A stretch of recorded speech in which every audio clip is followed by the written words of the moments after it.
Hello and welcome to another beautiful winter night here in Fraser, Michigan. I'm Ben Salagi, joined with Brady Beaton to bring you another edition of Motor City Rockers hockey as they host the Delaware Thunder for 2 games this weekend. Of course, tonight is a very special night.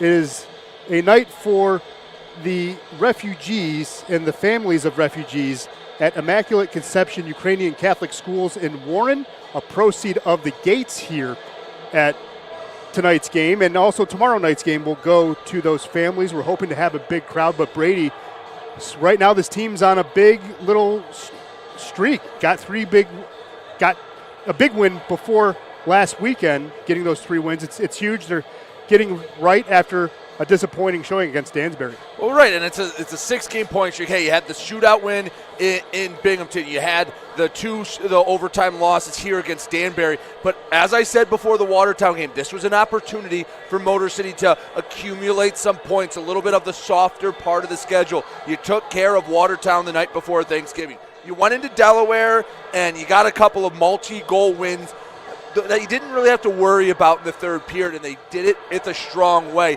The Rockers have an opportunity. Delaware now comes here to Big Boy Arena for their only 2 games all year. It's a long trip for Delaware to come back, and this is another great opportunity to get a couple more points, especially since the big point getter for Delaware was not on the bus. Yeah, that's right. A guy that you would think would be on the bus, Ryan Marker, did not make the trip. But also, Motor City's top point getter is not here tonight, but it's for a good reason. He got promoted.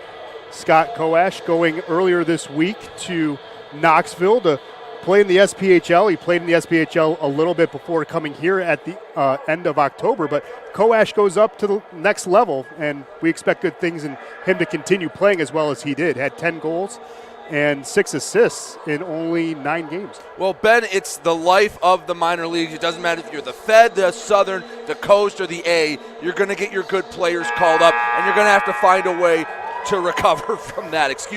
The best teams are able to replace guys, and another hole they have to fill, Trevor Babin, yes, currently up in the SP. He has been the horse that these Rockers have been riding all year long, and net Travis Ridged on season-ending IR. So right now, you really only have one goalie that's had any experience this year, and Blake Scott. Luckily for us, Blake Scott's played well. But how are you going to replace those guys? Dylan Johnson was signed earlier this week, hoping to you can't immediately expect a guy to fill Koash's shoes, but you can expect him to, play solid hockey and be a contributor right off the bat. Yeah, speaking of contributors, who are you expecting to be the main contributors tonight?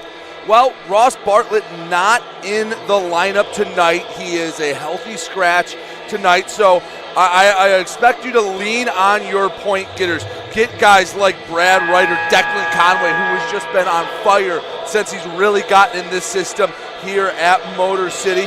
And of course, Ian White, even if it doesn't show up on the stat sheet, his value is immeasurable to this Rockers team. He does a great job on the back end. He gets the puck moving, and his hockey IQ is usually the highest on the ice. Yeah, Ian White had 4 points last week and a goal and 3 assists. As you just mentioned, Declan Conway, he's the new point leader on the team with 14 points. He's on a 4-game point streak as well. And of course, the lights are down. That means the energy and the atmosphere is going to come up here at Big Boy Arena. But as we said, Delaware's struggling a little bit. If you're a fan of Delaware, Brady, what are you expecting, from your team without a guy like Marker in the lineup? Well, you're hoping for someone to step up, Ben.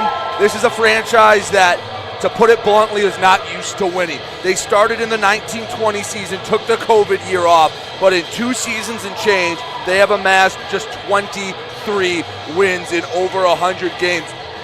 And a lot of those were because of a guy like Ryan Marker, who in his time in professional hockey averages a goal and an assist a game. He was the lifeblood of Delaware. Without him, they're going to have someone step up that, Ben, me and you aren't expecting to step up. Yeah, it's going to be interesting to see who steps up for this team. Alex Susi is probably going to be the name that we're going to expect. In 10 games played, he has 9 goals and 4 assists for 13 points. We hear the PA announcer coming on. That means our time is done. We'll get the starting lineups to you.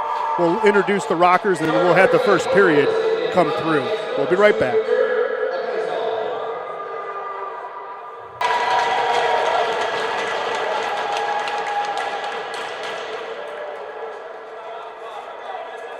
Well, that was students from the Immaculate Conception Ukrainian Catholic Schools in Warren. Their choir gave us a beautiful rendition of the national anthem and the Ukrainian national anthem. Of course, our thoughts are with those in Eastern Europe during their conflict with Russia. Our thoughts are with you, and hope that everyone can remain as safe and out of harm's way as possible.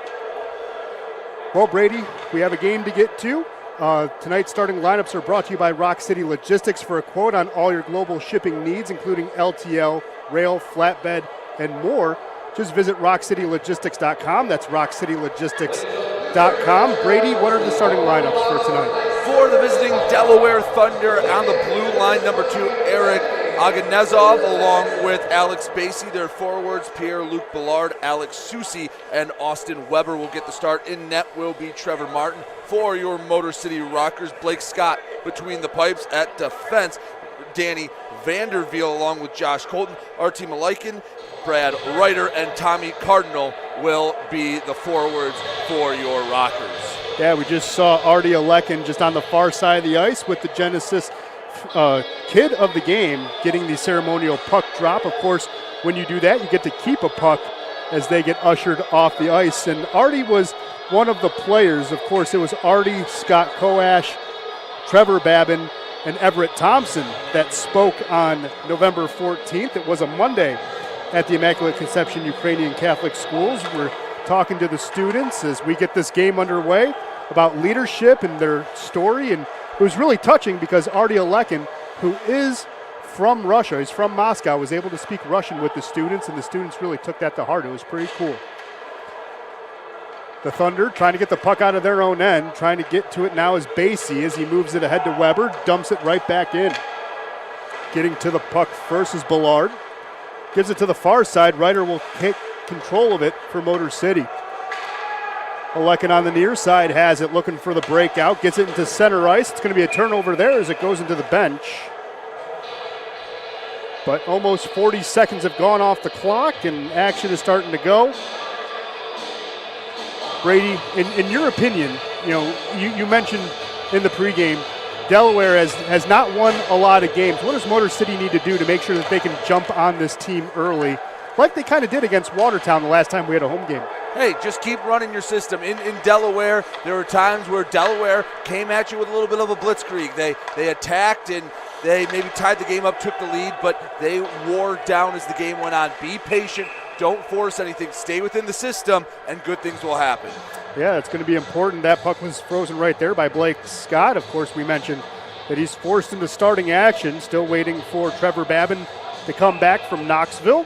But, of course, Travis Ringen being put on season-ending IR. We'll have an interview with Travis Ringen in between the first and second intermission here. So if you want to hear how that happened, hear his story, stick around for that. Sufferdini on the D-to-D. Coming out with the puck here is White. He flips this one ahead. It's going to get intercepted. White gets another second attempt at it. E.T. with a turnover now. The Thunder picking up the puck. It's Corrigan, who actually played 4 games with Motor City, and then Motor City released him earlier this year. Getting to the puck now on a good cross-ice pass is Movali, who offers a quick shot. Good save there by Scott. Motor City looking to get it out of their end. Good forechecking pressure early here for Delaware. They're not taking things lightly as Motor City finally gets it past the timeline and into the offensive zone for the first time tonight. Quick shot from the outside, gets punched away. And I wonder how many of those quick shots we'll see early in this game, trying to get some pressure on Martin, maybe try to steal a goal early, just get in the zone, throw it on net, crash the net, see if good things happen.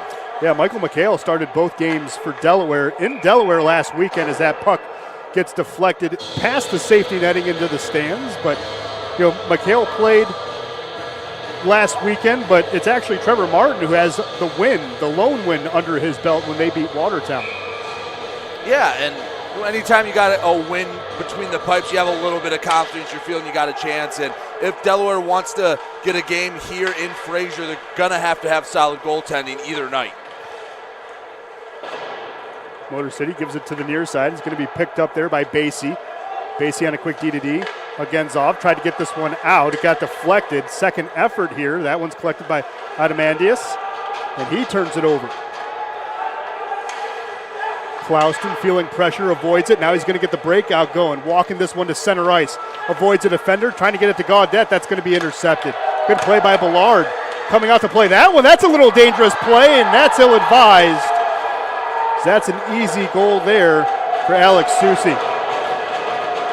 Usually I like goalies being aggressive, coming out and playing the puck, but that situation, it was just maybe a bit too far. Once Scott committed, he didn't really have a choice, and yeah, he shot it right onto the stick, and there was no chance, and Motor City finds themselves down a goal early.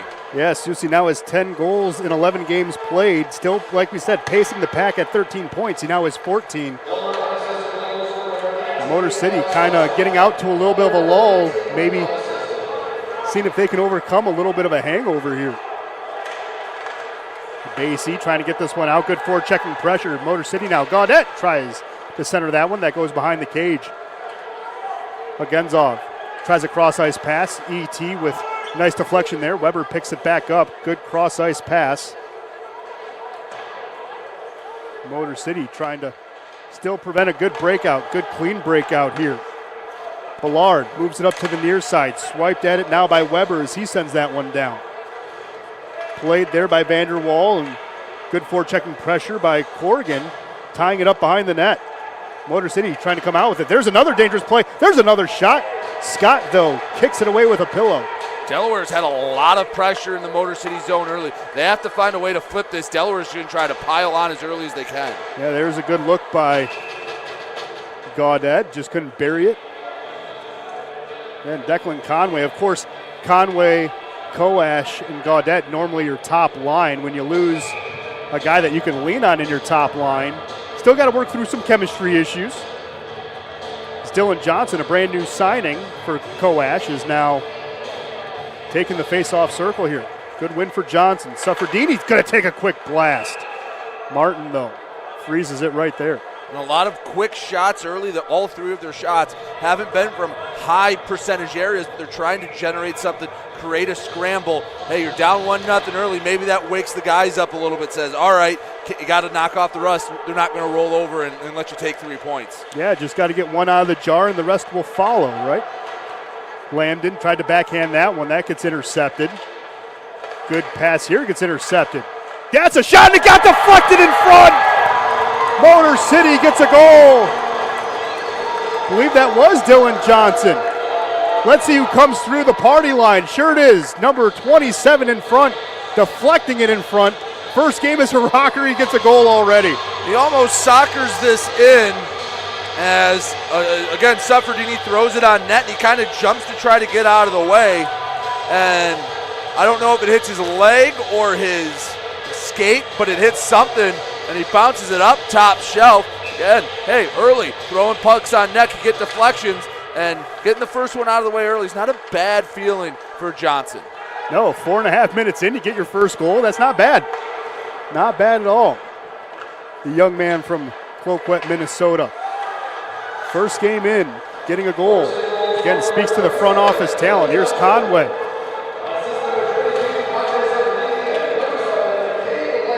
So Lambden will get the hockey assist. Just heard that on the PA. There's a quick shot on the near side. That gets turned away. Coming out with it now is DiBiaco. Gets it in front. Anamandius gets taken off the puck. That was a heck of a stiff lick from Ryder. Delaware's trying to slip guys out, create odd man rushes, maybe trying to get less of a structured game, more pond hockey, up and down trade chances, and it was a good job by Ryder to negate that one. Here's Alekin doing a good job moving his feet to avoid a hit. Motor City, though, turns it over back into the neutral zone. Rotundi picks this one up. Rotundi avoids a hit, still surveying, gets a pass to Alekin, who's just going to chip it ahead. Alekin can get in front, and it's going to be played out by Martin. Now Delaware trying to get it out of their own end, poking at it. Motor City with their forward checking pressure, but Delaware gets it through. Weber moves this one ahead to Ballard. Ballard looking for help. There's a quick shot. Scott with a save and freezes it right there. And then there's pushing and shoving. Of course, Clouston trading barbs with Alex Susi. Clouston's never one to mince words, and now he has words. I believe that's Weber And yeah, that's a Lycan and Weber. Yeah, it's a Lycan, yeah. Yeah, Lycan and Weber now going at it. Well, both these teams have an opportunity to calm down and kind of catch their breath. We're in our first media timeout. While we have that opportunity, let's see what's happening from around the league and maybe get a quick update on shots on goal, Brady. Well, we'll start right here at Big Boy Arena. Obviously 1-1. Delaware's lone goal was Alex Susi on the tip pass from Blake Scott, who came out of the net to play the puck, and Motor City answered in kind a minute and a half later. Dylan Johnson tipped a puck off the stick of Suffredini. Cade Lambden added an assist there as well. Around the league, Watertown and Binghamton got started about a half hour before us. That game in its first intermission tied at 2. Danbury, in a very interesting matchup down in Columbus, got the early goal. They lead 1-0 in a pair of division-leading teams. Port Huron, Carolina, Mississippi, Elmira, both are scoreless early in the first. Yeah, of course, if you're a fan of Motor City tonight, you're a fan of Danbury. You're hoping that they can beat Columbus. Columbus on top of the Continental Division at 35 points. Motor City, though, is second with 28. Again, you're rooting for Danbury, even though Danbury left a very bitter taste in Motor City's mouths 2 weeks ago. Rockers trying to get the puck here through neutral zone. That was deflected by Ballard. Now the puck's going to be picked up there by Vanderweel. Vanderweel's going to survey, sees what he has. Makes a smart decision. He's going to walk it into the neutral zone. Vanderweel gets taken off along the wall. Tried to get it ahead to Makima. Couldn't do anything with it, but he keeps it in. Gaudette overskates the puck. That's going to be a turnover. Coming with it now is Susi. Gets it into the offensive zone. Gives it to Weber on the near side. He's going to get ridden into the corner. Gaudette pinning it along the boards. Makima is in there to help. Coming out with it, though, is Vanderweel. Gets a cross-ice pass. Now moved up ahead. That's going to be icing. Man, not really sure where that puck was intended to go. Maybe he had a little too much on it. That's a very easy icing call, and that's going to keep the same 5 men on the ice for Motor City. Yeah, Everett Thompson normally sees the ice. I know he thought that Makima was going to make a break for it, because after he let it go, he just shook his head like, what are we doing? So either way, Makima's going to go into the face-off circle. You're right, the same 5 have to stay on. It's one of the punishments of icing the puck. Motor City taking its time, though. Catching a little bit of a breather. It's Clouston. No, it looks like Gaudette, He's trying to get his helmet looked at on the bench. Motor City's going to win the draw, though. They get it into the neutral zone. Everett Thompson, though, with the turnover. It's going to be stopped behind the net by Scott. Vanderweel trying to come in and help. That puck dangerously on the side. Finally gets poked out to the wall. Motor City now picks this one back up. Lambden's going to get it on the bounce. Dumps it on in. Go ahead. Delaware doing a good job near the net and around Scott, trying to create chaos and create scoring opportunities. Speaking of chaos, there's more chaos in front. Lambden couldn't bang that home. White tries to keep it off his skate. That's going to be intercepted and into the neutral zone. Lambden's going to swipe at it there. Can't get full control of it as Wilson had it for a moment. You see Gofferoff kind of hanging by the blue and the red lines, trying to sneak out, create those odd man rushes. Delaware, when they get the puck, they want that quick stretch pass, and they want to attack. One thing I want to ask you, Brady, we've seen a couple of teams kind of cheat up on the blue line like that. Do you think it's something they see in film? I think it's just something that in this league you'll see a lot of. Guys know that they can get away with that a little more in the Federal Hockey League, and hey, guys want their opportunities to score, and maybe they see something on film, but they know that maybe they don't want to get a team in a system, and if they have a guy back, it has offensively some of the D-men maybe not playing their spots, worried about that leak-out pass. Could be a variety of things. Right. Sometimes it's just plain laziness at times. Yeah, it is. You're catching your breath. You're hanging out a little bit. I mean, if you watch hockey at any level, sometimes that happens. Of course, Athanasiou, there's a quick shot. I was going to say Cardinal offering that one, but Athanasiou was one of those guys that liked to cherry pick when he was with the Red Wings before they got rid of him a couple of years ago. Cardinals on the ice. Selekin's on the ice. Ryder, that's your forward. Suffredini and White, your defensive pairing. That's a good win. White's going to have the puck. Speaking of the Red Wings, former Red Wings sends that one into a crowd. Suffredini's going to go back in retreat to get this one. It's a race to the puck. Him and James Kakos. Kakos was recently signed today by Delaware. He's a West Bloomfield native, played at West Bloomfield High School, and he's a definition of a journeyman. He's played in a lot of teams and played federal hockey with a lot of teams as well. Well, and it's not uncommon in the Fed to see, hey, we're going to Port Huron, we're down a guy or two. Let's get a local guy, fill a jersey, hey, take up some ice time and work for a weekend. Go down, especially when you go down to the south, Columbus, Biloxi now. A couple guys can't make the trip. You don't want to wear out your top guys. You sign a guy like that for a couple games. Sure, makes sense. It's always good to see a local guy get some more ice time. Last time he played in West Bloomfield was, 2007. That was my junior year in college. It makes you feel old. Here comes Delaware trying to get the puck out here on the stick of Movelli. Movelli moves it ahead. Cannot be fully controlled by Wilson as he overskates the puck. Oh, excuse me, that was Keikos, the guy we were just talking about. Going to be flipped ahead by Everett Thompson.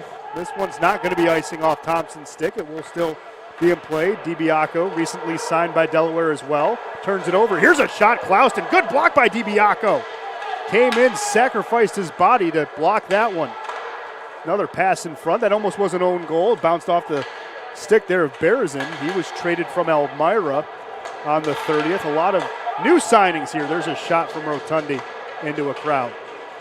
Clouston gives it up to the near side. And see you shaking your head, Brady. Well, there was no one home. He was on the same page as the line change.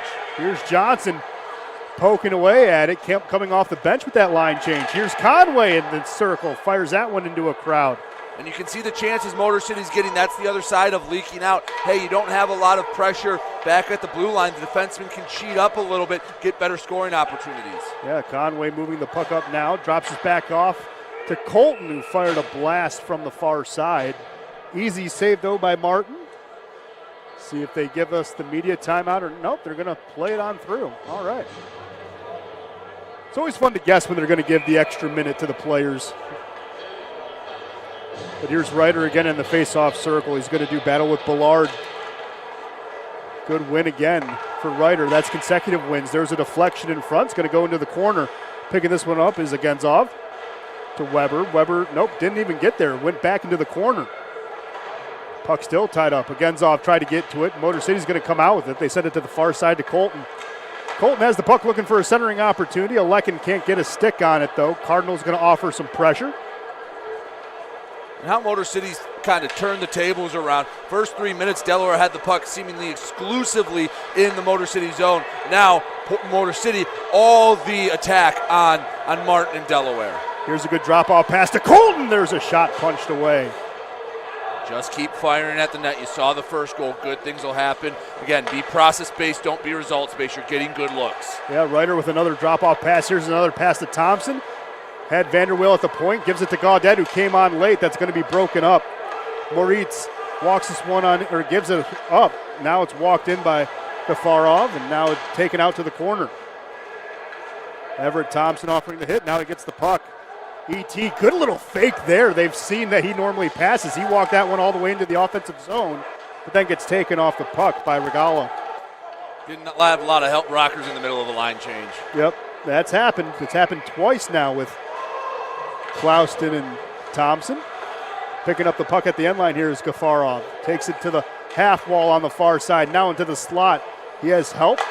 There's a quick blast by Movalli, but he just pushes it wide. Regala firing that one. It gets deflected into the rafters, and now we have our second media timeout of the period. Can you update us on shots, Brady? Well, Motor City has now out in front of shots, 11-7. Motor City on top. If you're just joining us, Alex Susi with the initial goal for Delaware. Motor City's goal was scored by the newest rocker, Dylan Johnson. He tipped a shot from Suffredini right out in front of the net, kind of used his thigh to knock it in. Around the Fed, still tied at 2 between Watertown and Binghamton. That second period just about to get started. Danbury still with the 1-0 lead. Have a couple score updates, though, in the other games. Port Huron now trailing Carolina 1-0 early in that game, and Elmira gets the first goal at home against the Seawolves. They're up on Mississippi 1-0. Elmira's been playing well. Elmira, we were looking around the league, seeing what's happening, and Moscal, a player from Elmira, was actually named Player of the Month for October-November, Parker Moscal. And he's a huge reason why the Mammoth have been playing well in Elmira. Well, and he's not too dissimilar to what Ryan Marker has been in years past for this Delaware team. They have one guy that scores the bulk of their points. They don't have a ton of help around him. That's why they've struggled a bit. And in fact, being the only loss or the only win for Delaware was against Elmira. But hey, good for him. He gets some recognition. But Elmira trying to figure out and put a few wins together. Delaware settles the puck down here. That was Mavali, gets it through the neutral zone. Here's Corrigan with it now. There's a quick shot and get deflected by Suffredini. There's another shot. That got deflected by the elbow of Ian White. That didn't even get home. Lambden on a crosser to Conway. There's a shot pushing that one wide. Lambden trying to pick up the rebound, has an opportunity here. There's Johnson with another deflection. I like the way Johnson charges the net. He's right there near the paint. Yeah, you took the words right out of my mouth. He knows that this is almost a tryout of sorts, and he's getting in the dirty areas, getting in front of the nets. And maybe it's luck, maybe it's good hand-eye coordination. But that's the third or fourth puck he's gotten a body part on in front of the net. The one obviously led to the goal, but doing a good job altering shots. Delaware getting a line change, but they get to the puck. Here's Ian White. Good persistence there, offering a shot, bounced around. Martin finally settles down the hot potato and freezes it up right there. I really you could tell what Motor City's scouting report was coming in this. Pressure the puck for Delaware. They've been able to get turnovers inside the Delaware zone. You saw Ian White right there just steal it away. And if you see the net, shoot the puck, throw it between the pipes, and hopefully good things happen. Yeah, so far good things have happened. It's still a 1-1 game, though. Hopefully more goals will be coming as, again, once one thing comes out of the jar, usually the rest will follow. Here's Cardinal intercepting the pass, dropped it off. Ryder tried to get another pass. That gets deflected, though, into the corner. And one of the reasons why Motor City's throwing the puck on net is you see Delaware trying to take away the passing lanes, maybe not as much pressure on the puck, so the guy who's possessing it has a little bit of vision to the net. Yeah, there's a shot by Anamantius. That's a good call, though, Brady. They're making sure Motor City doesn't have clean passes, and how else do you get a goal? You shoot for a rebound. Motor City dumps it on in. They're trying to get a partial line change behind the play. Martin gives it up to the near side. DiBiaco on a quick D-to-D. Now he's it's going to be Berzin with the puck. Walks that one in, fires a shot, gets deflected into the safety netting. When you look at Matt Berzin, a guy from Roseneath, Ontario, he's a big boy. He's 6'5". Well, we'll say in between 230 and 235. But clearly when you see a guy that size on the ice, you think of one word. What is it, Brady? Well, you think of toughness, you think of being able to move the bodies, and more often than not, especially in this league, if you got a guy this size, probably have to be able to drop the gloves, be able to protect guys. But hey, Ben, you know in all sports, hockey's no exception. If you have size, teams will take chances on you. So being 6'5", he's going to get a look, especially with the team struggling like Delaware. Oh yeah, he's good. You know, and we know the role of the enforcer has changed, especially recently over the years, and he does have some shooting ability in his game. He's not just a guy to push people around. He can put the puck in the net as well. The Rockers trying to create a turnover. There they do. Poke check. Makima, gives us one up, but Weber settles it down. Now Gaudette with a poke check. He had his game streak broken up in Delaware last weekend. He's trying to get back on track. That's going to be flipped ahead. Weber's going to race to the puck. See this time, Scott! Came in and didn't play the puck, but that was interesting. That was a little bit of PTSD from the first goal. That was a situation where Scott 100% should have came out to about the hash marks, played the puck. He was 100% going to beat Weber there, but because of what happened last time, he was a little tentative to go out and play it, and it almost cost him. Almost did. Still got the wing down, though. Scaudette and Susie were going at it as Motor City now gets the puck back in play. There's Vanderweel, who had a goal in Delaware. Not only his fourth game with the Rockers. His first one was against Watertown the night before Thanksgiving. Again, he's adapted himself very, very well. He took the roster spot of Brandon Contrado, who was cut 2 weeks ago. Good poke check here by Motor City to get control of the puck. There's a quick turnaround pass by Johnson, trying to find the stick of Conway. It's going to go into the corner. Coming out with it, Garifov overskates the puck. Now Ian White with it, cycles this one down low. There's a shot, shallow angle. Dylan Johnson pushing that wide, and White fires it right back. Have the net off, I believe. Yep. Hey, the one on to our right, Ben, it likes to stay on. I don't know if it's come off the moorings, but once or twice all year long. That one to our left is pretty loose down there, and it seems to come off at least once a period. It does. That net comes off a lot. And of course, if you're looking at the nets, you'll see at the top on the crossbar, it's brought to you by Iconic Goaltending. They have clinics here in the Metro Detroit area for young goaltenders looking to improve their game. Information on private lessons, team skates, performance analysis can be found at iconicgoaltending.com.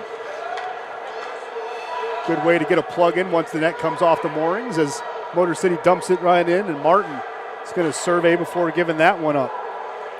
Berezin with the puck. Oh, that's a dangerous turnover. And Martin sees that, gobbles up the white marble, and freezes it right there. You feel like Motor City is just attacking more and more on the forecheck. They are getting very aggressive. Their D-men are getting back, trying to take away that long stretch pass, and their forwards are pressuring the Thunder in their own end, trying to get a turnover and finally finish one for a goal. Yeah, you're right. The forecheck has gotten better, and here's a stretch pass. Coming out with it now is Berezin. Berezin fires a shot. Scott closes the legs at the right time. Tried to go 5-hole there was Berezin, but Scott wasn't having any of it. Before we go to our media timeout, I just want to point out Suffredini played that perfectly. Hey, you don't have to have a guy right there in the middle of the ice to take it away. Did a good job coming over, cutting away, and he cut back for Berezin. Scott was able to protect the post, and there was probably a soup can-sized hole to shoot into, and Scott made the save. Yeah, Suffredini's been having an incredible series of games. He's just playing very, very well. As Dante Suffredini now has a 6-game point streak. He had 3 assists last weekend in Delaware. And really quickly, can you update us, Brady, on the shots on goal? Shots on goal, been a lot of them here in period number 1. 13 for the Rockers, 10 for Delaware. Still 1-1 against Susie with the goal for Delaware, and Johnson the goal from Suffredini, and Lambden for Motor City. Around the Fed, 2-2. Watertown and Binghamton still tied. That game in the second period. Danbury up 1-0 on Columbus. Carolina up 1-0 on Port Huron. And Elmira up 1-0 on Mississippi. All those games in the first period. Yeah, we just had one of my favorite promotional things, the hot dog slide, and it's always fun to guess which kid usually wins, far side or near side. That time, far side kid wins. Of course, anytime you want to come out to Big Boy Arena, we have the Genesis Credit Union Rockers Kids Zone, where you can play mini sticks, play cornhole, get your face painted. It's a great time. Of course, kids under a certain age, under the age of 3, can get in for free for Rockers games, so you can bring the family. Speaking of the Rockers, trying to get in an offensive position here at the end line. Cardinal trying to find a way to get the puck, gives it up to Suffredini. There's a shot. Martin's going to make the save and gobble that one up. But, of course, if you're looking for tickets to come down, and we would love to have you, come tomorrow night. Again, a portion of the gates come to help the Immaculate Conception Ukrainian Catholic Schools out in Warren. It's also 80s hairband. I know I don't have hair to do it, but Brady, if you get enough gel, you could maybe get your hair up into like the mohawk, couldn't you? Back in the day, I might have had the Motley Crue Quiet Riot hair, but those days are long gone. I have to act professional now. Yeah, well, you can still have a little bit of fun. Of course, the puck goes into center ice, but if you're looking for tickets, go to mcrockershockey.com/tickets and come down to Big Boy Arena. We'd love to have you. Here's Lambden on the far side. Oh, had Conway right in the slot for a one-timer. But instead it's going to come on the stick of Wilson now. He stops, waits for help, gets a crossing pass. Conway with the interception. Cross-ice pass to Johnson. Back to Conway. Goes, fires! And couldn't bury that one, just going over the net. Maybe tried a little too hard, Brady. And you see here, trying to trade chances. This is what they want to do. Yep, there was a good look there by Weber. Just pushed that one a little high. Both teams trading good 2-on-1 opportunities. Lavalley gets it down to the end line. Now Conway gets up to it. Johnson stops, surveys, leaves the puck. Suffredini will pick it on up.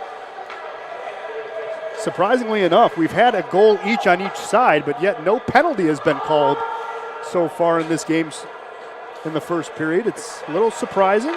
Well, when you don't pressure the puck like Delaware has, you're not as likely to pick up a penalty when you're sitting back, just trying to take away those high percentage tap-ins. You're not playing aggressively, and that lends itself to not getting penalties. And for Motor City, they possess the puck more than Delaware. You have the puck, you almost never pick up a penalty. So Usually in this league you get 17 minutes into the game and you think one side would have committed a penalty by now, but the way this game's gone, it's not too surprising. It's been rather clean. Yeah, it's been rather clean. It's been good hockey so far. Again, both teams getting a goal as Susie got the scoring started in this game for Delaware, and it's glassed out. Rotondi has the puck, looks for it, gets a cross-ice pass. Motor City's going to try to walk this in on the far side. That was a flipping ahead to Thompson. Couldn't get there. Makima overskates the puck. Corrigan, just from outside Grand Haven, Michigan, coughs up the puck, comes out to the near side. Here's Gaudette.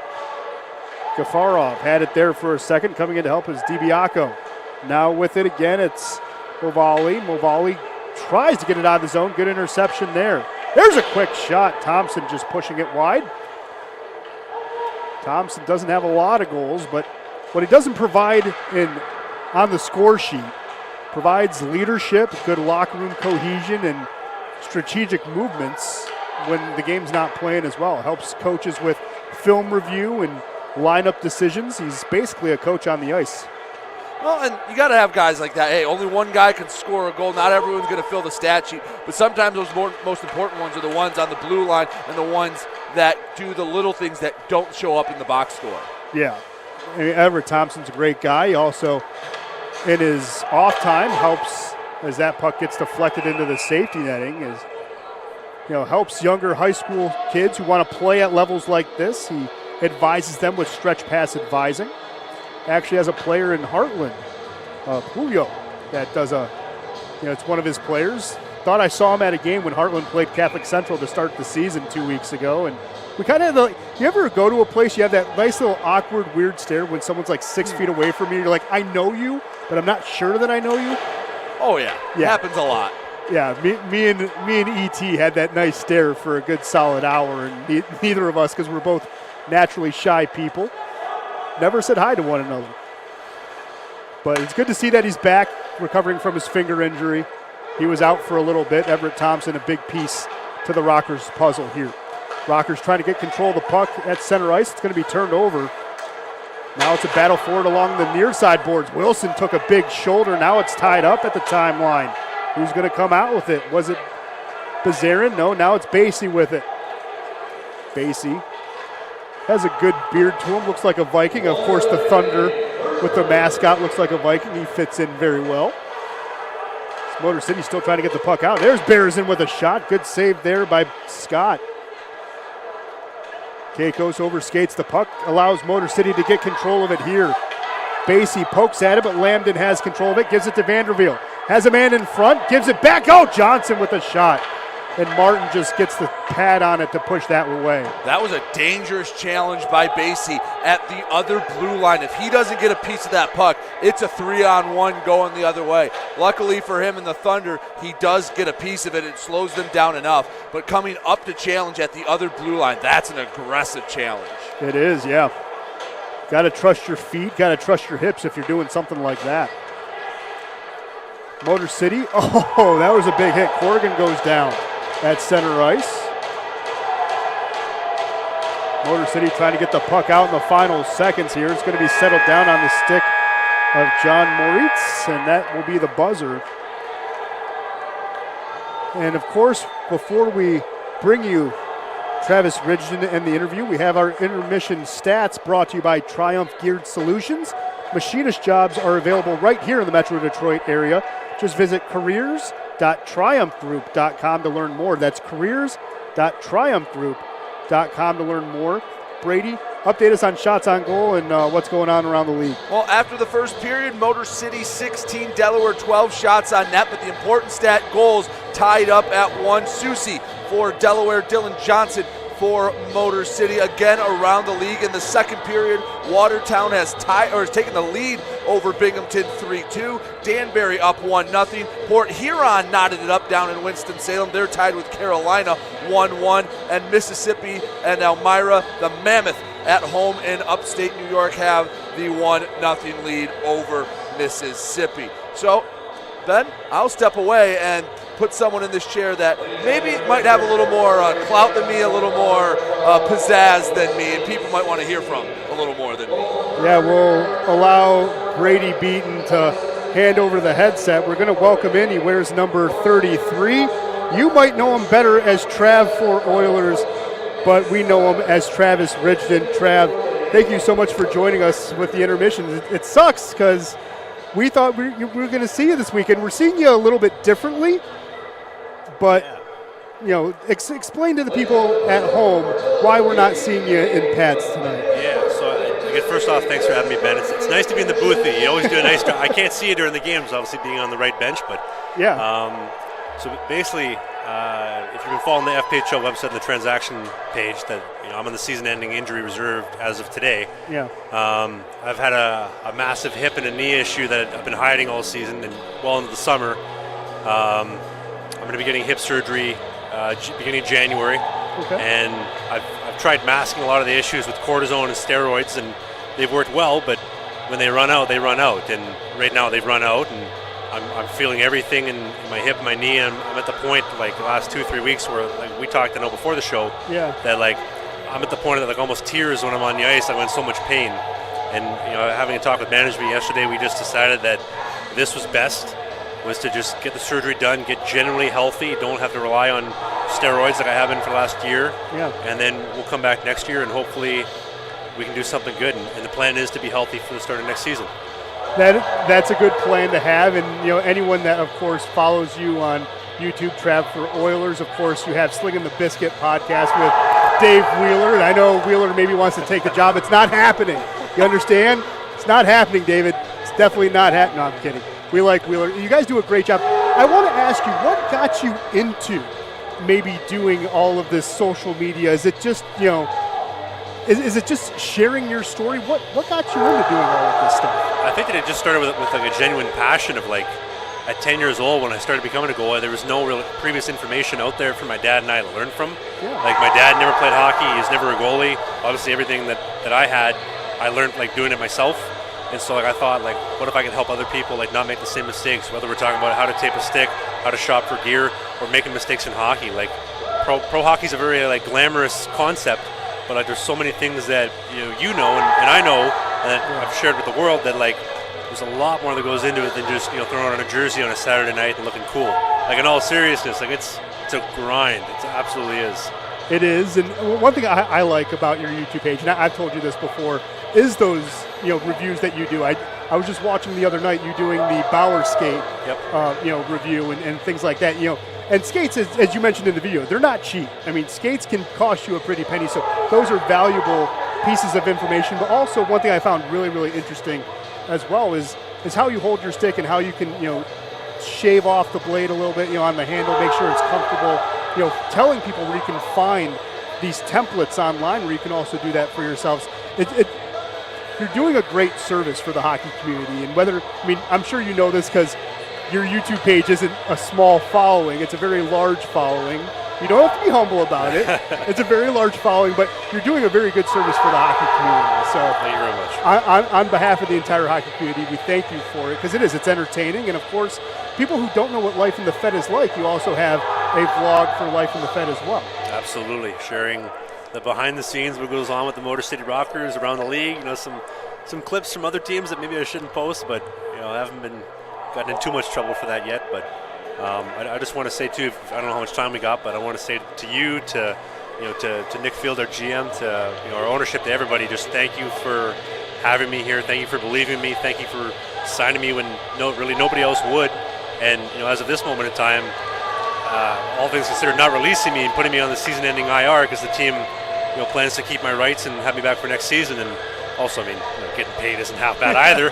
I could really use that money right now, but it's just been a blessing to be a part of the Rockers. And I know that you and I have been talking about my first start was supposed to be tomorrow, right? And it sucks because I'm so close to getting that start and some physical limitations, but I think that this is for the better, and I think next season we'll come back stronger and hopefully play a lot of games and do well. Yeah, and one thing that this injury will allow you to do, even though you've been doing a good job of it, scouting goaltenders, getting, tricks, maybe stealing, borrowing from goaltenders a little bit to help your game? Because you talk about, and being honest about, when you played over in Sweden, how the game's a little bit different between the game over there and the game here in North America. What have you noticed in your game that has allowed you to feel more comfortable in the North American game?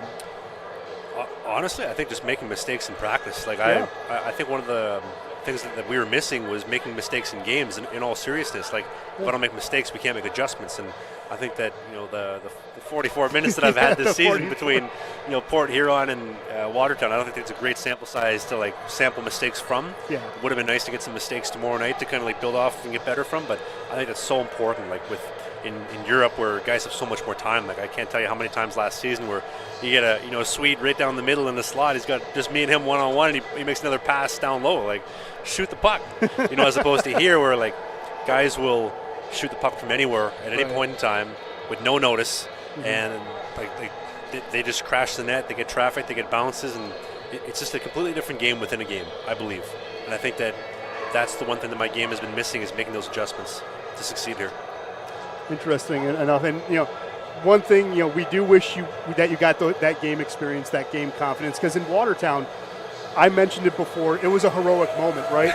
I mean, we know Trevor likes to throw the fist a little bit. He did it last night. Yes, he did. I got deja vu last night watching him fight in Roanoke. We were watching the game live, and I got deja vu right away. I was like, oh my God, it's like I'm in Watertown again. It's crazy.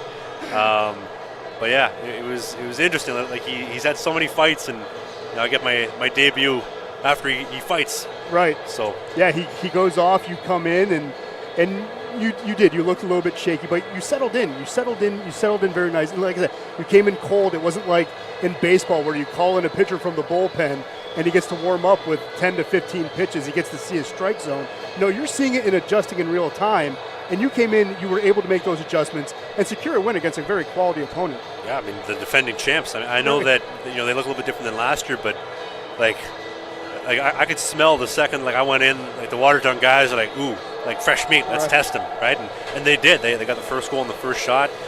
They were humming along, and after we talked about after I made that little 2-on-1 shoulder save, I got comfortable and I started making some saves. Still made some mistakes, but I thought that was on the right track. And I don't know what time we got, but I just want to say shout out to obviously goalie coach Bill for all the work that we've been doing. He's right around the corner here watching. Also shout out to my woman. She's listening right now, Victoria. God bless her. Honey, I miss you. She's going to be watching over me after my hip surgery in January, so she's going to be she is my number one fan. My mom's going to listen to this. My mom's going to be like, I'm the number one fan. Like, I got a lot of fans, but my woman is taking the talk at this moment in time. Well, you know what? We do agree. I know you wanted me to chirp her a couple of games ago, but we love all of the family members here in the Rocker community, and we're really excited that you're going to be back next year, as you said, right? Yep. That is the plan. For those wondering, retirement is not happening. I'm not retiring anytime soon, so don't get those ideas in your head. I've seen them in a couple online forums today. I'm not retiring, don't worry. I've never had surgery before, but this has been needed for a long time. I wish I could have got it sooner, but unfortunately this is the way that things are. And it sucks too, because Battles gets called up, there's an opportunity and all the things kind of coming together, but it's just a message from the good Lord that it's time to get this fixed and get healthy and really be able to become the goaltender that I think I can become, because having a physical limitation, literally like a brick in my hip is not allowing me to do that. Well, we're glad that you're going to be healthy, you're going to be feeling good, and we're glad you're going to be back here in Motor City, and we're really glad you were able to spend some time with us here in the first period, intermission. I know everyone back at home is always like, oh, where's Travis? We want to see Travis. We put him in, and there's a plan. As you've always said, there's a plan. We've been open about the plan with you, but we love the fact that you're here. I know a lot of people want to see you in action, but we can't wait to see you next season when you're healthy, you're feeling top-notch at 100% instead of maybe 90%, and really get after it. Yeah, absolutely. Hey, don't get me wrong. I love sitting up here talking with you. I love crushing pizza, maybe 5 feet behind where we are. They got some great brownies tonight, but playing in the games is what I've been looking forward to, and we're going to do a lot of that next season. I'm looking forward to seeing you in net. I really am, but thank you so much for the time. It's a pleasure. Yep, we will step away. We will come back with the start of the second period. It's a 1-1 game between the Rockers and the Thunder. Fans, thank you so much for the support. Thank you to everybody for all the kind messages. I know I got a lot of messages today after the league announced the season-ending injury, so thank you to everybody. thank you for the support this season, and just to the team, to the organization, thank you for believing in me, and we're going to do it right next season. Yes, we will. Yes, we will. We'll be back with the start of the second period in just a few moments. You're watching Rockers Hockey on the YouTube network. We'll be right back. Well, there you have it. You heard straight from the horse's mouth why Travis Ridgeton is not playing. Of course, just the timing, as he mentioned, was just unfortunate. Just not the best timing. But, we know that he's going to be back. I didn't think that he was going to be back with the team next year, but it's already seemed like that's been promised. That's pretty cool. Yeah, I mean, you do this injury, or you do the surgery, you're getting ready. You're getting ready for next year. It hurts in the short term, but it's beneficial in the long term. Definitely. Well, we're ready to get the second period underway. Brad Ryder ready to drop his stick. Houston Wilson drops his, ties it up. Now Motor City, Artie Alekin tries to get to the puck, overskates it. It's going to be a turnover, sent back into the neutral zone. Colton has it, gives a quick D to D. Vanderweel offers a pass, bounces off a defender. Weber swipes at it, and back to the stick of Vanderweel. Have you ever gone under the knife in your athletic career, Grady? Oh, a few times. Had a shoulder surgery, things like that. That was the big one. So it's the rehab's never fun, but it's always better after the fact. Like it sucks during it, but once you're done and you don't have to worry about it, it's the best thing for you. Yeah, I was going to say, I never played collegiately like you did for football, but I played high-level high school football, and my right knee killed me until I went to college. It was one of those just rest and elevate every single week. It was pain management until I was done, and there you go. Here's Corrigan, gives it up. Regala couldn't do anything with it. Now coming to on the near side, picking up the puck is going to be Corrigan. Brings it, nope, can't get to the point. It's Thompson now with the puck as there's a good rush here by Motor City. Good backhand by E.T., but better save there by Martin. Regala gets it out into the neutral zone. Gafarov with a shot, good shoulder save by Scott. As Thompson picks up the puck at center ice. Walks this one on in. Gets shaded off the puck pretty cleanly there. Gafarov doing a good job. Now he has the puck. Gets it into the demilitarized zone as he evades a hit, looking for a centering opportunity. Corrigan couldn't do anything with it there. Both sides playing a little tight first couple minutes of this second period. Not a lot of flow. Both sides trying to feel out, see what adjustments were made on both sides. Because at the end of the first period, we were going up and down. Right now, it's kind of a feeling out process here in the middle frame. Yeah, it's definitely a different feel than we saw in the first 3-4 minutes of the first period, right? I saw Delaware really jump on this Motor City squad and get that early goal by Susie. But, yeah, you're right. It's just more of a feeling out period, seeing what can happen. Looks like maybe Delaware seeing who's going to – Skafarov skated, and now he's going to take the ice, and Bearsen's going to come off. So wasn't sure what that was all about, but Lou Santini says, no, I want this guy on the ice instead. Good face-off win. Declan Conway just pushing that one wide. It's one thing that Johnson has done a good job of is win face-offs in the face-off circle. He's a guy that wins draws at high noon. Yeah, Johnson in the first period and change has been impressive, been calling his name a lot. He's made a difference out on the ice. Yeah, he was the first goal for the Rockers, but again, winning those face-offs are huge. We know a couple of times there's a quick shot pushed wide off the stick there of Mavali, but we know in key moments, especially against Danbury, where face-off wins were paramount and the Rockers just couldn't get them. So, of course, now getting a guy that you can trust on the face-off circle. Not saying that there aren't good options as Johnson has the puck, but again, a guy that is more sure-handed in the face-off circle with that confidence. It's important. Landon gets taken off the puck. Conway held onto it just a second too long as that's going to be a turnover. Delaware comes out with it, gets it into center ice. It's Kakos, the kid from West Bloomfield. Overskates the puck, gets taken off of it by Suffredini. Now Rotundi has the puck. That last attack for Motor City all started with both Johnson and Lambden being tough on the blue line, keeping the puck in. Didn't result in a goal, but resulted in a decent look. Speaking of decent looks, Selekin had the puck there for a second, got his pocket picked. Kakos gets it into the neutral zone. Now it's on the stick of Bearsen. Fires a shot, easy save there by Scott. Motor City picking up the rebound, trying to get the break out quickly. That's going to be a good turnover on a good poke check there by Basie. He's, again, cheating up that blue line, but that time it worked out. Weber offering some forechecking pressure. Basie breaking up that pass. Weber checks up in time, but then finally gets taken off the puck by Rotundi. Basie broke up a breakaway opportunity. Ryder on the far boards had an opportunity to slip by the defense. That pass gets through. Ryder has a great look on Martin. That Cardinal tried a centering pass. That doesn't find anyone. Weber picks it up, gets it into the neutral zone. Rotundi there has it, offers a DDD to Clouston. Clouston gets rid of it before getting hit. Now it's going to be pitchforked into the zone by Wilson. Motor City, Rotundi looking to get the puck back into the offensive zone. They fire that one far, and on the far side, that was by Ryder. Thought I heard a whistle there. That's what I thought. That's why I stopped talking. Yeah, it was. I don't know if that came from the crowd, but I definitely heard a whistle. I was getting ready to check some stats. I was going to say, that's why I paused. I'm glad I'm not hearing things. Vanderweel gets spun around, and we have our first penalty of the game. Going to maybe call interference on that one. So there you go. Basically 25 minutes, and we have our first power play of the game. And it's going to be holding.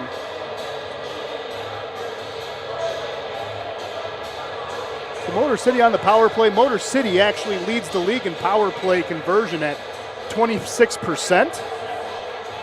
Penalty kill not so great for the Thunder. The Thunder's penalty kill is only at 70%.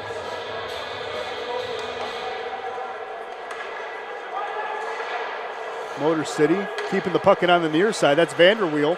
It's going to get pushed in along the boards. Vanderweel looking for help. Trying to get a pass that's going to be intercepted by Weber. It gets it out into the neutral zone.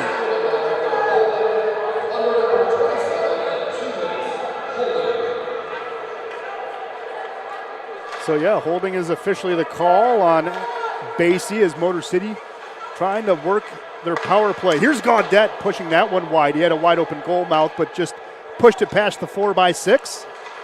Vanderweel, go ahead. Basie, one of the better defenders for Delaware. He's in the box. This is a great chance to get that go-ahead goal. Again, Basie's breaking up a lot of opportunities. He's not on the ice. Bury one. Speaking of bury one, there was a deflection in front. Colton offering that blast. Gaudette couldn't put it home. There's going to be a turnover. Poke check there by Colton. Vanderweel gives it up to the far side, and it's going to be dumped in by Ryder. No, excuse me, that's McKeema. That was a weird bounce. It is. Colton back to McKeema on the far side, back to Colton. Really stretching Motor City to the outside. Suffredini's going to charge the net. Center's in front. That's a goal for Johnson, number 2. This one, though, on the power play. Everyone thought they were going to keep the puck along the board, center it back out. A beautiful, beautiful backhand feed. I believe that was McKeema that flipped it up to Johnson.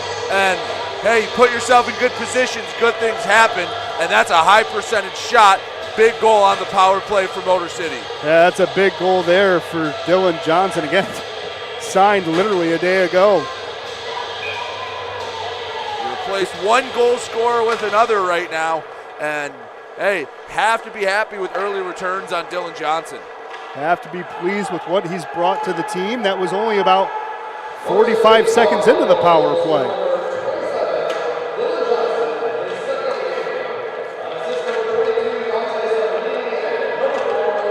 Here's the Thunder coming out with it. Here's Weber, has a 2-on-1. There's a shot. Good save there by Scott. Putting a shoulder into that one. Susie gives it up to the point. Want to give my apologies to Suffredini, who flipped it back to Johnson, buried it. It was Suffredini and Colton on the assist. So a beautiful pass sets up the goal. Yeah, Suffredini was the one who charged the net, came all the way around, found his man right in front. Only 5 feet away from a goal, was able to flip it top shelf, and that was it. But we have our first media timeout, and as we just know, Motor City just took a 2-1 lead, but what's the shots on goal there, Brady? Motor City leads shots on goal 20-16, deadlocked at 4 in the period. The 2 Dylan Johnson goals are pacing Motor City to the 2-1 lead over Delaware. Around the league, Out in Binghamton, the Black Bears have taken the lead after 40 minutes. A 4-3 lead for Binghamton at home. Go down to Columbus, and Danbury has extended their lead. Goals from Zach Pamelayan and Brendan Dowler have Danbury the 2-0 lead. That game middle of the second period. Port Huron traveled down to Winston-Salem. That game in the second period, 1-1 tie in that matchup. And finally, out in Elmira, the Mammoth hold a 1-goal lead in the second period over Mississippi. Stavros Soilis, the lone goal scorer for Elmira in that contest. Wow, so there you go. Motor City, though, again, 26% conversion percentage on the power plays. We have a stoppage there, but you said Columbus was trailing Danbury, correct? Yes, it's 2-0 Danbury, and that's a big one. Danbury traveling to Columbus, both teams leading their respective divisions. That's a matchup a lot of fans in the Fed were keeping their eyes on. Oh, yeah, we're keeping an eye on that one because anything we can do to get back and close the gap. Again, they're leading the Continental at 35 points, but if Motor City can get a win tonight, they'll bump that one up to 31. So, yeah, we're definitely fans of the hat tricks tonight. Quick touch pass there. Here's Ryder crashing in, fires, rebound still loose. Can't be buried home there. Cardinal picking up the rebound. Good save there by Martin. Sufferdini, who just had the assist. Oh, beautiful pass in between the legs. Can't find a teammate though. Cardinal has it. It's going to be turned over. Good defensive pressure there by Oganzov. Now Delaware gets it cleared as they're going to get a line change. Here's Ian White, has Thompson on his right, has options to his left. Gaudette, though, couldn't settle down the puck, and here comes trouble. But luckily, the net was off the moorings, so trouble will be averted. Man, looks like, though, Gaudette holding his hands a little. Oh, he looks all right. I thought maybe Gaudette was a little hurt, but still gets hunched over a little bit. I think he's a little upset. He had an opportunity, just couldn't quite find that tape to take pass. But he was finding the soft spot in the defense. Ian White knew where he was. They just couldn't quite connect. Good win for Delaware, trying to get the puck out of their D zone here. And Amandius had it there for a second. Now Wilson has the puck. Gets a little too fancy with it, fires a shot. Scott makes the save. Rotundi gets the rebound along the wall. Motor City flips this one out into the bench area. That was Everett Thompson offering that one.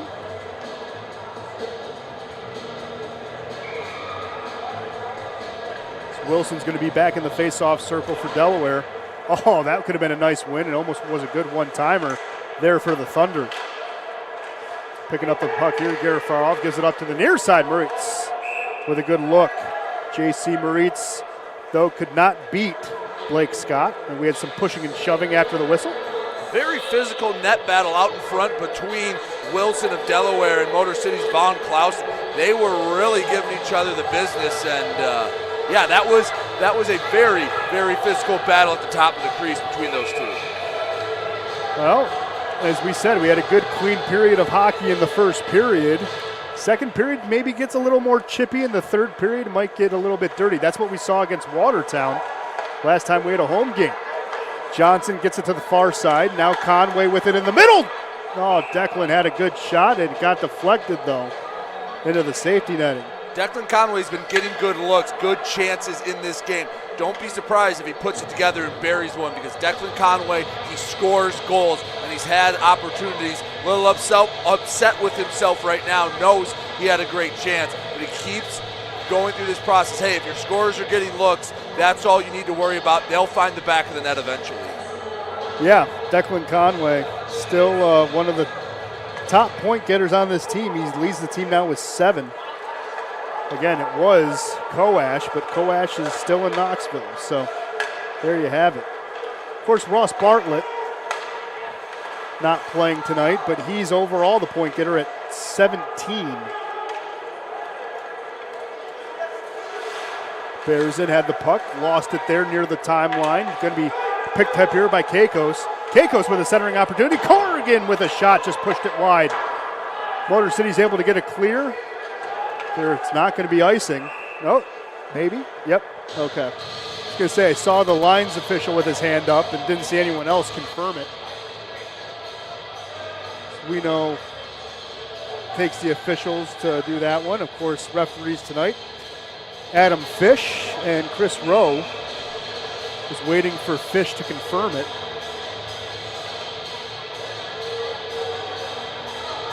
Ballard in the face-off circle. Gets another win for Delaware. Weber picks this one on up. Sends it down low. Motor City gets it out to the point. Kept in by Basie. Clouston tries to control it now. There's a good stick battle with him as he pins Weber along the boards. Coming in to help is Susie. Weber goes down. Now we have a call. Now there's going to be a fight. Clouston and Susie going at it. Just now, oh, yeah, there's another fight behind the play. Weber getting into it and Susie taking Clouston down. That's Weber firing right hooks to Lambden. Cade Lambden and Weber going at it. They're tussling. And man, no love lost here.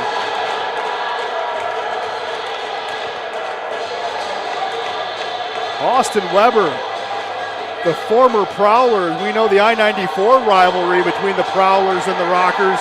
That just spilled over right there, and the crowd loves it. Have a lot of paperwork to sort out with all the penalties. I believe there was a penalty initially called before the fights broke out. Yeah. I'm not sure who they're going to get, but I do know both sides are going to have to shorten up their bench a little bit for the next 5 minutes or so.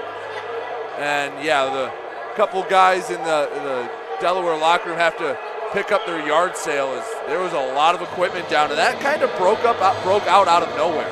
Yeah, you know, I think the penalty was going to be on Clouston because, I mean, we know Susie's not a guy who gets aggravated easily, but immediately after the whistle, they just start going at, like, you know, Susie just started to throw those haymakers. So that's just my assumption, but you're right.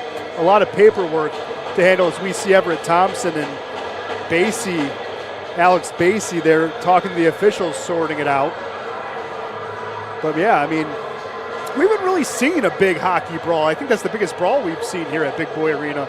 Yeah, there hasn't been a ton of fights here, or at least drop-down fights. And yeah, 2 minutes goes on the board for Delaware. Yeah, still. Got some chirping going on in the box. I think they have the wrong, they gave the stick to the wrong guy. Maybe. Yeah, you're right. Yep, here, okay, yep. Yeah, Basie's like, this is not mine.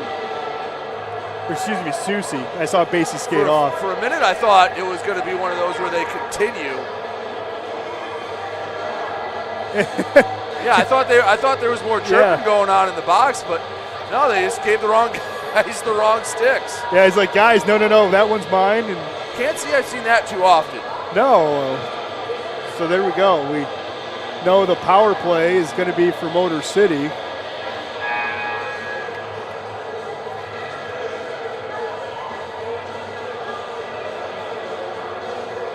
Trying to see who officially they gave the penalty to. It says number 1 on the scoreboard, but that can't be right. Right now it's sitting at 5 on. Did they give it to? They gave it to Delaware. Yeah. Well, so they put it on the wrong. Oh yeah, I read that backwards. Yeah, Motor City has the man advantage. They have the face-off advantage down there, and it's kind of funny seeing the Ukrainian kids kind of chirping on the far side. But yeah, we don't know who the penalty officially is to. Hopefully we can hear it from the PA announcer here. Ian White has the puck, cycles this one back down low to Everett Thompson. Thompson, poke check off of his stick. Basie trying to get the clear as White deflected it out of play. You're right, though. I mean, just looking at it now, we have Basie. I don't know. That's a good question. I don't know. We'll get there. It is a Motor City power play, though, as, again, we're still trying to get things sorted out here. Of course, the power play brought to you by Digital Macomb. Indoor billboards reach over 100,000 people in a month all around Macomb County by visiting digitalmacomb.com. There's a quick shot. Martin makes the save.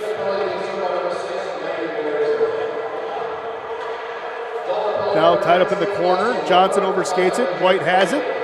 Now there's a pass to the far side. Back to White. There's a quick shot deflected in front. Good save there by Martin. Puck is still alive. Wraparound attempt by Thompson. He still has it. Tries to center it to Conway. Puck is still loose. Thompson has it. Centers it again. Oh, Conway can't settle it down. Conway in the right spot again. Just puck hopped right over his stick.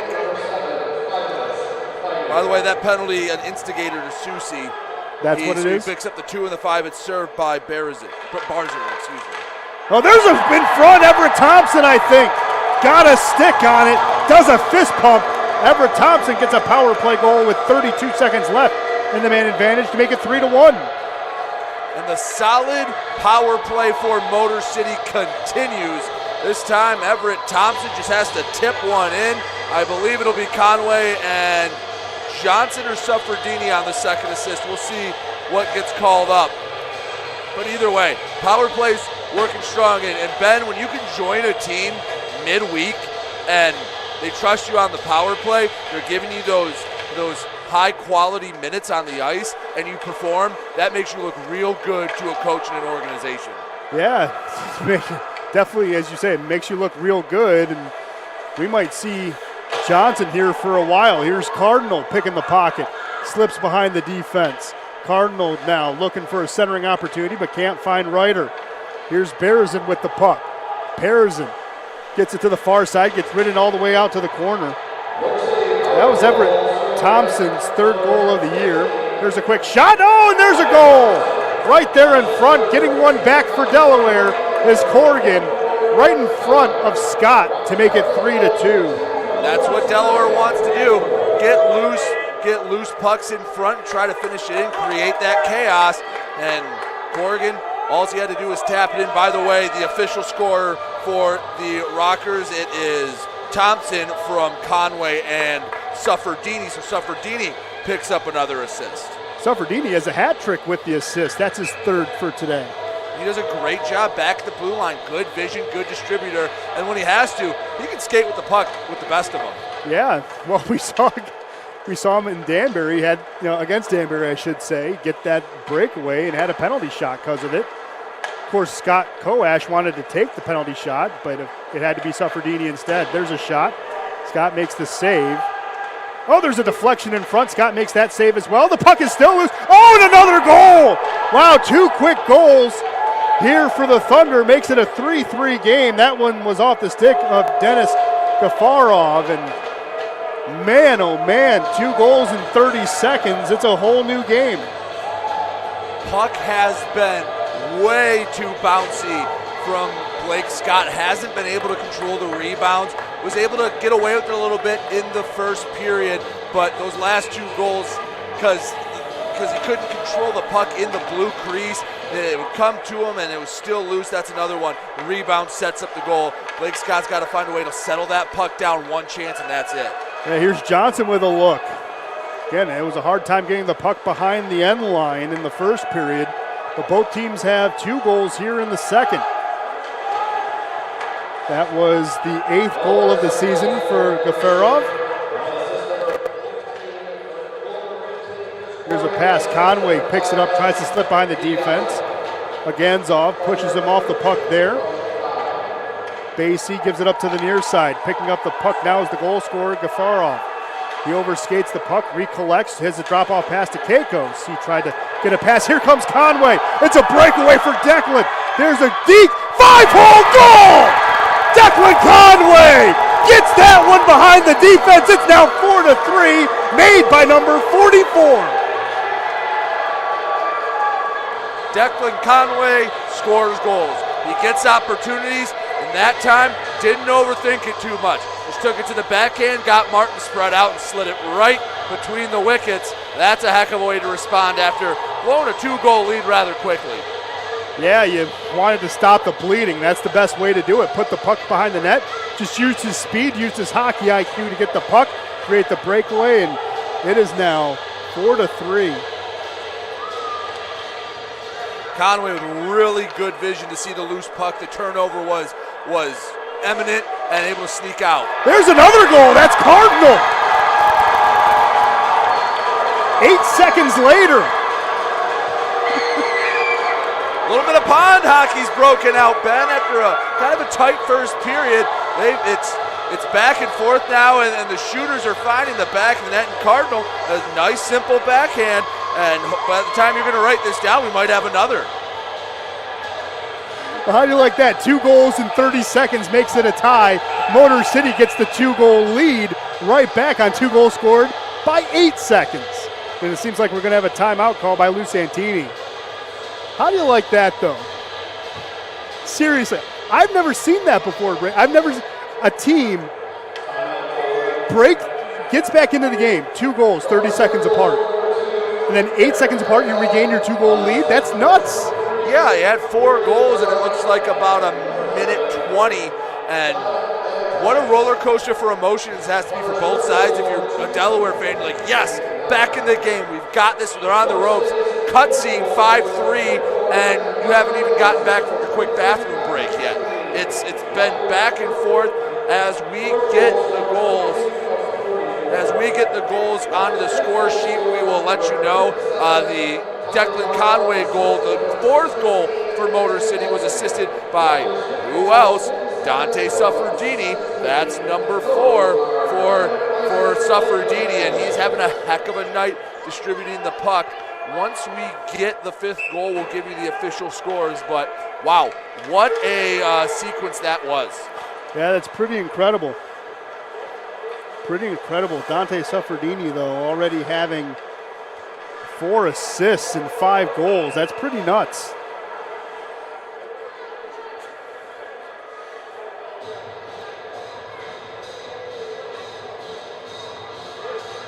So we'll have the face-off down in the offensive zone for Delaware. Houston Wilson will be in the face-off circle. Brad Ryder will join him. Ryder with a good face-off win. Ryder hasn't won a lot of those. Last goal, Tommy Cardinal, assisted by Artem Malakin, and shockingly, not Dante Suffredini, a different defenseman, Ryan Rotundi, picks up his first point of the contest. Artie Alekin getting assist here. That's awesome. Puck goes down to the end line. Going to be icing again. Of course, remember, Artie Alekin was one of the 4 players that visited Immaculate Conception Ukrainian Catholic Schools in Warren on November 14th. Of course, the 2 players that were there, Scott Koash and Trevor Babin, they're not with us currently, but Everett Thompson was there as well. So, Ben, if you go back to the Rockers' power play goal scored at the 10:35 mark of the second period, less than 2 minutes later, 4 more goals were scored. So you had 5 goals in a minute 54. That's nuts. That's fast even for this league. I was going to say, I've never seen that before. There's a shot. That one was pushed wide. Basie's going to pick up the rebound. Pinched off along the wall. Motor City has it. Flipped ahead to Thompson. Ryder trying to come in to help. He makes a baseball swing and misses that one. He strikes out. Corrigan, who got one of those goals, tries to flip it ahead, and Elias Thompson blocks that one. So we have both Thompsons on the ice, Elias and Everett. Yeah, good luck with that, Ben. Yeah, right? If I say Thompson, you just say which one. Everett with a good deflection there. Gafarov tries to get into the slot, gets taken down on a clean hit. It's a 2-on-1. It's the Thompsons. Oh, Elias stopped. Here's Everett, though, at the circle. Had Colton on the near side. Couldn't do anything with it. Gaudette, though, coming off the bench, keeps the puck in play. Everett Thompson on a cross ice. Picking this one up is Colton. Now to Gaudette. He's going to get pinched against the boards by Corrigan. Still battling along the wall. Coughs up the puck to the slot. Keikos will take over it. He got his stick lifted. He's much smaller than Gaudette. Delaware, though, trying to do its best to get it out of the D zone. Poke checked away. Gaudette, though, keeps it in. Again, there's a shot. Declan Conway couldn't bury that one, though. And you already know. We're 5 minutes left here. 5.5 minutes left, I should say. In the second period, you can already see as we go into the media timeout who's kind of going to be the stars of the game. You know Dante Suffredini is going to get one. Absolutely. Declan Conway's got to be a candidate with a goal and an assist tonight. And the new guy, Dylan Johnson's in there. That's another good one. But Ben, I believe this is technically the under 10 media timeout because we've only had goals basically since then. So finally getting a stoppage in play. Let you know that Motor City outshooting Delaware 27-22 on the night. If you missed the crazy action here in the second period, Dylan Johnson scored on the power play, then Everett Thompson scored on the power play to make it 3-1. Goals scored just 14 seconds apart. Chris Corrigan and Eric, they're giving that goal to Eric Agenizov, and I thought you were right on that one, Ben. It looked like it was Gafarov that got it, but it's Gafarov. We could be wrong. One's 2, one's 22, but keep going. Declan Conway scored for Motor City, and then Tommy Cardinal scored 8 seconds after that. Around the league, Binghamton with the 4-3 lead over Watertown. Danbury adds to their lead 3-0 over Columbus. Elmira still 1-0 over Mississippi. And Port Huron is now taking the league down in Winston-Salem. They're up 3-2. There you go. The Prowlers getting back into that one. Like to see the rivals down I-94 playing good hockey, making the Continental Division look good. Cade Lambden can't get to the puck. It's Declan Conway with it. He loses it, though. That's going to be a turnover. Susi finally coming out of the box for his infractions. Gets it out to the far side. Motor City, though, gets an opportunity. It's going to be a 2-on-1. The Rockers, Suffredini, had Johnson and decided to fire it instead. Suffredini pushing that one wide. Suffredini saying, I got enough apples. I want to finally put one between the pipes. And he had a good chance. Now, I know you've been getting opportunities going up and down, kind of a more unstructured type of hockey game, but get back in your system. Hey, it worked to this point. You're up 2 goals. Make Delaware chase. You'll get those odd man rushes when they have to force, but stick to the system, stick what got you here, even though that flurry of goals is tempting to try to keep playing that way. Yeah, there was a centering opportunity that gets broken up by Corrigan. Corrigan's going to pick up the puck. Now it's a 2-on-1 the other way. There's a centering opportunity, and good stick lift at the last second, but it's going to be a penalty. Susi had an opportunity, and it's going to be a penalty here on Motor City. And the fans here don't like it. That's not a bad penalty to take, because it sure looked like Susi had Scott beat. And you know what? You live to fight another day. Yeah. He hooked him. Yeah. When he comes down, Ben, Gaudette's doing everything he can. He's throwing his stick out. But yeah, he earned that penalty. Yep. Put the stick around the waist, but that's a smart penalty to take. That's one you can live with if you're Gordy Brown and the Rockers coaching staff is, hey, stop one opportunity, fight another day, get the penalty killers out there and try to drain these 2 minutes.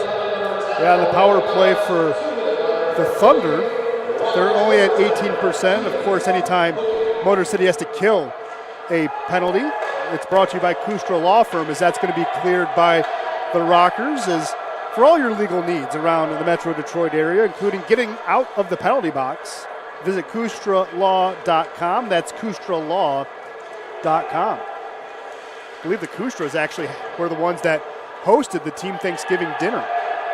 They indeed were. Could you imagine feeding a whole, or even a half a team of hockey players? How many birds are you cooking in that meal? That's a lot of big appetites in the same room. Right. What do you think, 4 birds, over, under 5.5? It depends how many of the team you had. Yeah, that's true. There's only a minute left here in the penalty kill. There's another clear there by Motor City. Corrigan going all the way back to get it. Corrigan settles it down, leaves it there for Houston Wilson. Now a quick pass to number 22, Gafarov. Again, he was the one who got the goal. Corrigan looking for a cross-ice pass, trying to find the stick of Basie. Basie gets it down to the end line. Puck flies up for a second, now settled down in the circle. Wilson has it. Good fake shot there as he dumps it down low. Trying to pick up the puck is Berezin. Centered in front, good interception there by Motor City, and a good clear there by Josh Colton. 25 seconds left in the man advantage in this Kustra Law penalty kill. See what he can do here. Wilson, cross-ice pass. DiBiaco gets it into the circle, centering in front, and that's going to be a goal. Matt Berezin on the power play with 8 seconds left. Wow. He picked that top left corner. Yes, he did. That's a heck of a shot from Berezin. Again, we were saying how Berezin, you look at him on the roster, he's an enforcer, but he's an enforcer who can score. Berezin was traded on November 30th from Elmira, has played in 3 games since, but in 42 games in the OJHL, he did have 4 goals and 5 assists, so he can put the puck in the net. Again, get back to the basics defensively. Delaware wants to make this a pond hockey game. There's a shot, Johnson pushing it wide. Johnson offering forechecking pressure. They're not going to call interference, going to let play continue. Thunder try to get this one out. Susi with the puck, crossing the timeline, and he'll dump it on in cleanly. Weber with the puck, centers it in front of Susi, gets it out to Ogenzov with a shot, fires it in the crowd. That one goes high. Centering opportunity gets pushed wide. Basie keeps it in on the far side. Rotundi tries to cut the puck off at the end line. Now he's going to pin the, looks like Susi along the boards. Corrigan coming in to help. Susi still going to get after it. Puck goes along the wall. Poke checked out there. Lambden diving and clearing that one. I've seen your head kind of go up a little bit though, Brady. What are you seeing on that you're not liking back in the D zone? I didn't like the fact that you had a guy right in front of the crease, top of the crease. There were 2 defensemen around him, none giving a lot of pressure, and that pass out front didn't find the mark, but there was a chance for Delaware to tie it just a few moments ago. Adamandius with a shot. That's going to get pushed wide. We have a minute left here in the second period. It's been a fun second period so far. 4 goals for the Rockers in the second period. 3, almost another one. Alekin couldn't get that one, but I was going to say 3 for the Thunder. Cardinal tips it ahead. He was the last goal scorer that we've had. Cardinal then drops this off to Ryder. Ryder in the far side circle tries to center it in front. Still has the puck. It's still loose. It's going to get pushed to the corner on the near side. Gafarov has the puck. Now it's cleared into the neutral zone. Motor City has it. Ian White settles it down. Tries to flip it ahead. It gets deflected by Adamandius into the Rockers bench with 20 seconds left. And I hope in this third period break, again, the both teams can settle it down. They can relax. Well, both for Motor City, because Delaware likes this fast pace. Ben shouldn't really be surprised. This is the type of game we had. This is not too different than the 2 contests a week ago out in Delaware. Yeah, not too different. Motor City was able to pull away, though, in those games. They won those 6-3, both of them. So a little bit different score. But, again, even without their top point getter, Delaware's been playing very well. Centered it in front. Martin covers it up. Again, Ryan Marker, a guy that the offense runs through, did not make the trip. Brendan O'Reilly didn't make the trip either. Those 2 forwards. We're going to have one final draw here. Corrigan and Makema. Good win for Motor City. Kept it. Oh, Ian White can't keep it in, but Weber can't control it. And he even looks up at the clock and says, I'm not going to play it. I only had 2 seconds. So interesting decision there by Austin Weber to not play the puck. But, of course, the end of the second period means that we can give you a look at some stats, which, again, brought to you by Triumph Geared Solutions. Machinist jobs, I should say, are available right here in Metro Detroit. Visit careers.triumphgroup.com to learn more. That's careers.triumphgroup.com to learn all about the machinist jobs available here in the Metro Detroit area. So, Brady, what are the shots on goal situation? Of course, it's going to be a fun recap for you. There was a lot of action in the second period. And let us know what's going on around the league. Absolutely. Buckle in for this second period recap. Had 7 different goals scored. Motor City outshot Delaware 14-12 in the second for a 2-period total of a 30-24 advantage. So it was 1-1 coming into the second period. Seemed all fairly normal until about 6 minutes in. Dylan Johnson got his second goal on a beautiful centering feed from Dante Suffredini. Josh Colton added an assist. About 5 minutes later, Everett Thompson on the man advantage, buried one to make it 3-1 again. Suffredini had the assist. Declan Conway added one as well.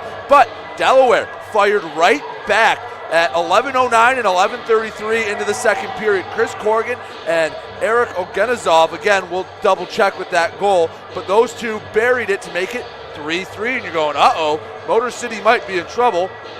Not even a minute later, in fact, 48 seconds later, Declan Conway on a breakaway, beautiful backhand between the pipes, made it 4-3. Then Tommy Cardinal, 8 seconds later, backhanded one in to make it 5-3. About 5 minutes later, on the man advantage, Matt Bazarin was able to score to make it 5-4, and that's where we stand going into the third period. Yeah, what's going on around the league? I know there's been some scoring updates there as well.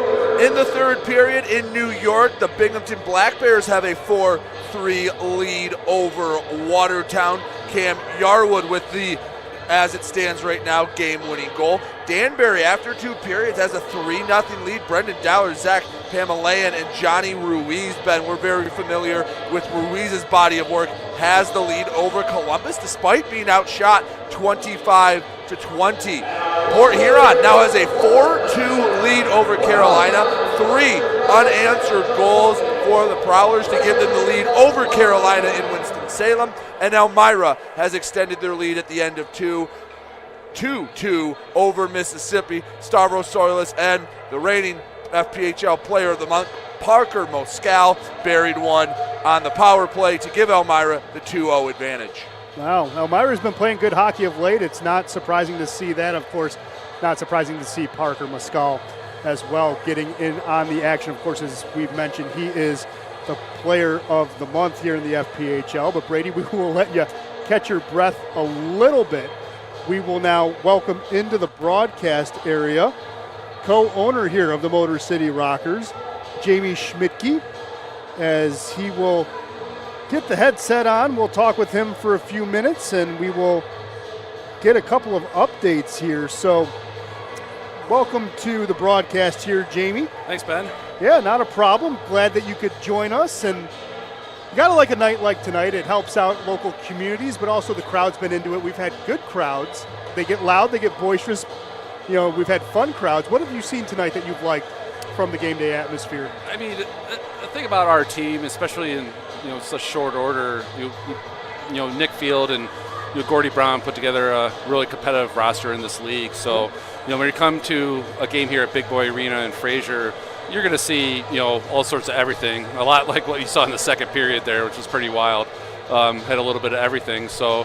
Yeah, the crowd's steadily increasing as we start to build awareness around the community, starting to do more community-style events like what we did with the Ukrainian refugees and the Immaculate Conception Catholic School. That's come here and had a bunch of fans come out tonight and doing a bunch of fundraising, which is great. And you're going to see more of that type of stuff coming from the ownership group here with the Motor City Rockers, and we're just going to keep plowing ahead and getting the word out there, and team's going to be competitive throughout this league, so we're going to see a lot of great games, coming into the new year at Big Boy Arena. Yeah, a lot of people were not sure what they were going to get with Rockers hockey, right. But you bring in 2 new teams. Of course, 2 more teams rumored to be brought in next year. One in Virginia and one in Red Stick, Louisiana, Baton Rouge. It's really good though to see that this league is expanding the way that it has recently. We know, of course, Motor City Hockey was supposed to start 2 years ago. COVID happened. But can you tell us a little bit of the backstory of how we were able to get hockey here in the Motor City in the FPHL? Yeah, so like you said, that there was a group that looked to start off with the Motor City Rockers a couple years ago. Unfortunately, that wasn't able to get off the ground. And then a group of us, caught word of the opportunity. And, after talking with the previous ownership group and the league and getting approval and all that, doing all the appropriate paperwork, we were able to get things launched really early part of 2022, and then working throughout the summer, being able to again roster a really competitive team through great expansion draft that we had, which was part of the league rules, and then looking at a lot of the local guys that have been able to come out of the woodwork. And it wasn't so much recruiting on our side. It was people reaching out to us. Yeah. Once again they started to see kind of how things were operating here, how we were treating the players, kind of the work we've done, to get this thing off the ground. Then all of a sudden word started to spread, and players, it's a small community, right? The players are going to be talking amongst themselves, and it kind of is a little bit of affirmation on our side to say, hey, we're doing things the right way, and we're going to keep continuing to improve, keep reinvesting in the players, reinvesting in the fan experience as we continue to grow. So, we're really encouraged with the start, right? It's just the product on the ice. Now it's just a matter of continuing to work to get people here in Big Boy Arena and see the great work that we've put together so far. Yeah, from an ownership standpoint, everyone's going to say, well, we want the best players, we want the best team, but you guys have done that. You guys have a really solid locker room. Players have said, I want to play here. I like the chemistry. They play for each other. Talking with Coach Brown, he said that, one thing that I love about these players is you can tell they're invested because when I bring footage to them, they let it marinate, they take the coaching, but then on the practice ice during the week, they want to then take that coaching, not only manifest it, but then tweak it, work on it so the systems get perfected. It's just amazing that we have now in Game 16. Yeah. Game 16, you already have players doing that. That's pretty incredible. Yeah, it is really encouraging. You're seeing it, not only on the ice from our standpoint, kind of being on the inside, but hearing people that come to the games too. It's like, man, these guys really are playing hard. They're blocking shots. They're getting gritty in the corners. And frankly, we've been hearing amongst other owners in the league that maybe teams don't necessarily want to play us so much because of those reasons, right?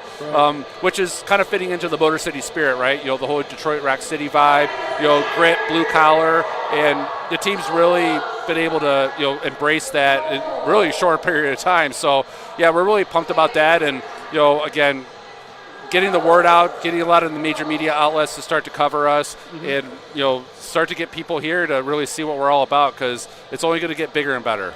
Yeah, how did a night like tonight come into? I know you said you want to involve the community. It's always awesome, but what caught your eye about Immaculate Conception Ukrainian schools in Warren? So one of the members of our ownership group, Steve Kustra, has a relationship with some of the administration over at the Immaculate Conception Catholic School in Warren. Steve's a resident of Warren, so we were able to kind of have that inroad with the school.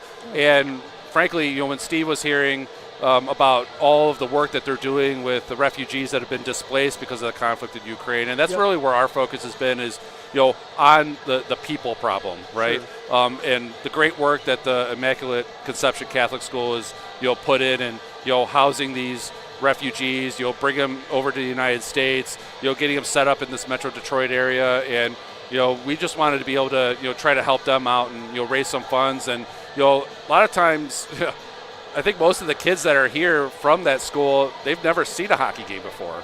Right. So the fact that we could even introduce them to something brand new, might get maybe a future NHL or two out of it, right?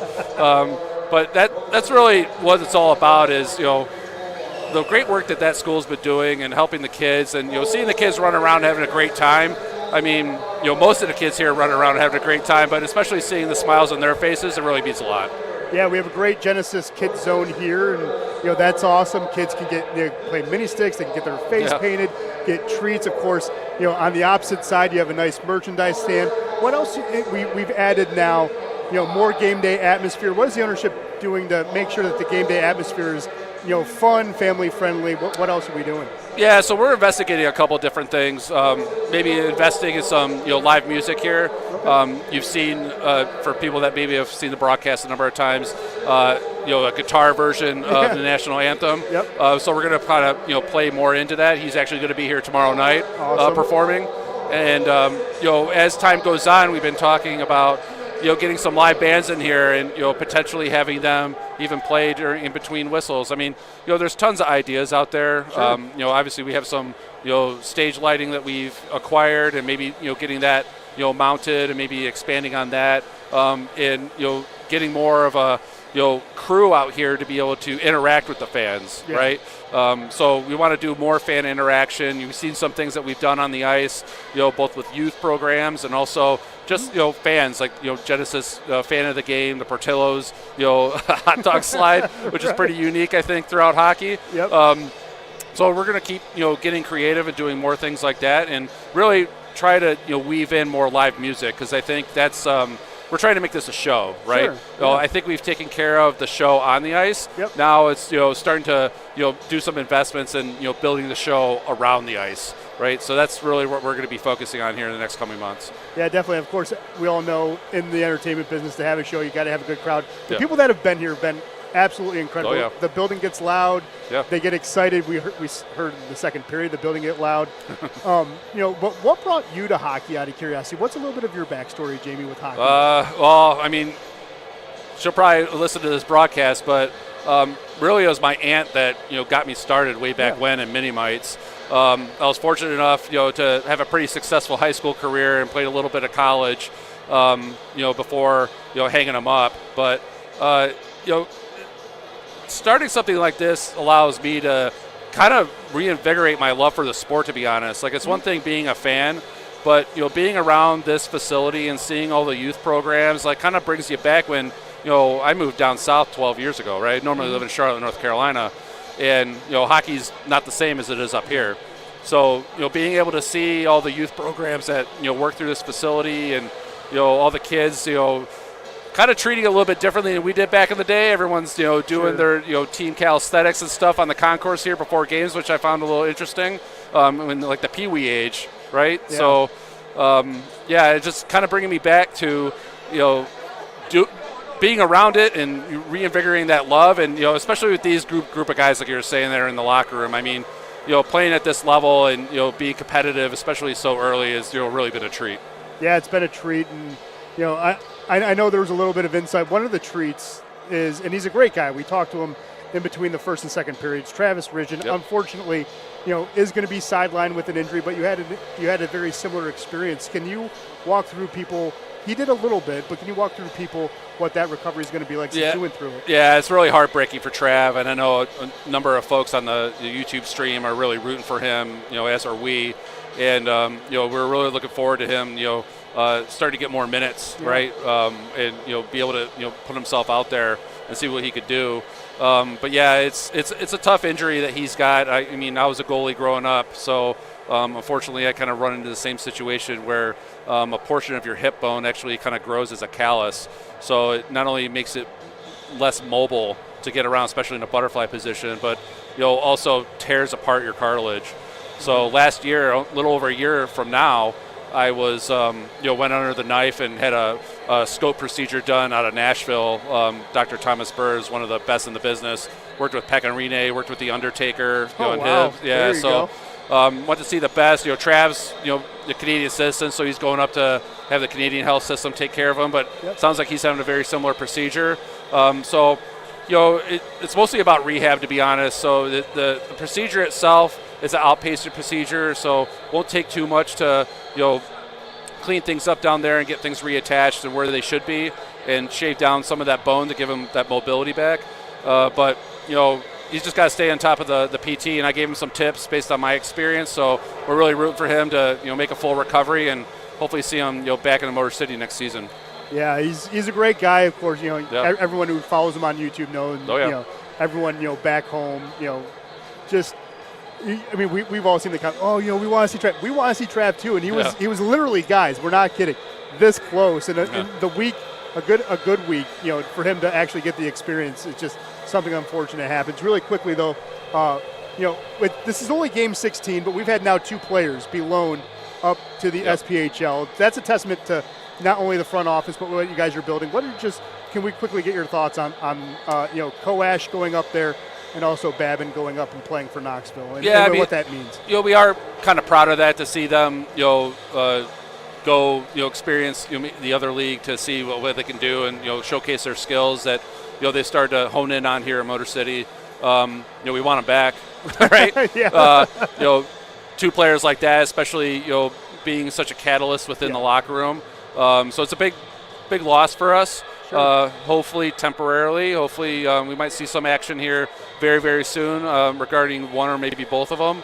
But it's very fluid in minor league sports. It's kind of something you have to deal with. But if those type of things happen to us, that must mean something good's going on here, right? So, unfortunately, it's probably going to be something that we're going to have to get used to a degree. Yeah. But we're definitely hoping to get them back here pretty soon. Yeah, not only is it eye-opening with the play on the ice, because I know a lot of people were saying, who's going to be better, Motor City or the Ice Dogs? Who's going to be? And then, of course, we're contending not only in the Continental but in the league overall. And again, only 16 games, 2 of our players go up. It's a good problem to have. But you're right. We would love to have absolutely Babs back. We'd love to have Koash back. Koash was leading the team in goals. But they've earned their time up there. And it's a testament to what's being built here. And of course, it's a testament to what you and the ownership group are doing here as well.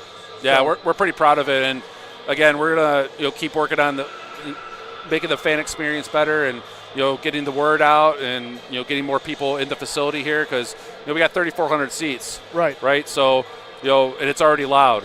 Right. And the more people we get in here, the better production that we start to invest in with like live bands and other things. I mean, we really got something here, we feel. So we're excited about it. Yeah, we're excited. And Jamie, thank you so much for spending some time with us. And yeah, you guys do a great job, covering the games and both on air and also with your write-ups and everything. So we could be more appreciative to the work you guys are doing, and happy you're part of the family. Yeah, we're happy to be Rockers. Speaking for Brady, we're happy that we're here, and we enjoy the rock show. We enjoy all the action on the concert floor, and the idea of a live band, playing during intermission. That's intriguing. That's pretty sweet. Helping local bands out as well. That's pretty cool. That's right. Yeah, that's something might make a call on that come Monday, so we'll see. Ooh, there you go. You'll see it on social media. So follow us on social media, and you'll find out what's happening, and definitely come out to Big Boy Arena. Definitely. Well, there you go. That's a tease to leave people on again, Jamie. Thank you so much. We're going to let Brady get back in, and Jamie will allow you to go back, enjoy the game. Hopefully, it will be a fun third period as well, for everything. And again, thank you so much, Jamie, for spending time. And yeah, I mean, how can you not love that? A house band. A house band could be playing during intermission. And, of course, Detroit Rock City having a rock band here. Of course, we have good rock and roll players on the ice that play good hockey. And, transitioning back to the game, Brady, what do you want to see here in the third period? The second period was exciting. Motor City had 4 goals. Delaware had 3 goals. But what are you looking for in the third period to make sure Motor City can keep the winning streak alive? One word: structure. Hey, I've said it all second period. It's really easy. Hey, you're trading chances, and if you're a goal scorer, your eyes light up when you see a potential 2-on-1. But that's the game Delaware wants to play. If I can use another sport as a metaphor, in basketball, they want to go on the fast break. Make them run the half-court offense. Make them cycle it through the zone. Delaware really hasn't gotten a goal where they've cycled it 2, 3, 4 times through the zone. Hey, I know Motor City's gotten some nice chances on stretch passes, but you have the lead. You don't have to go into a shell, but pick your spots. Control the puck. Make them force the issue and make a mistake.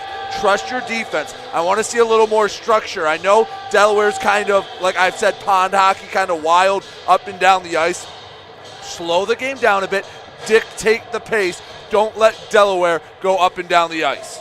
Yeah, Delaware, of course, was able to erase the 2-goal deficit in a span of 30 seconds. Motor City was able to rebuild that 2-goal lead in the span of 8 seconds. What's going to happen here in the third period? We don't have to wait long to find out, as Brad Ryder is getting into the face-off circle. So is Houston Wilson, as Wilson charges that one through.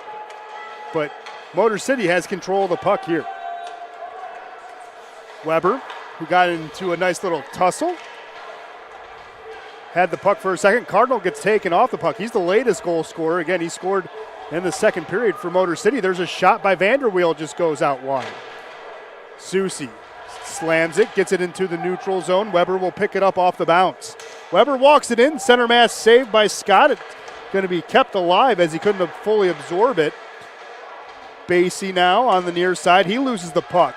Ice surface looks a little wet and slick still, but Vanderweel finds his footing, walks it all the way in. Stops at the end line, looks for help. Gets a drop-off pass to Colton.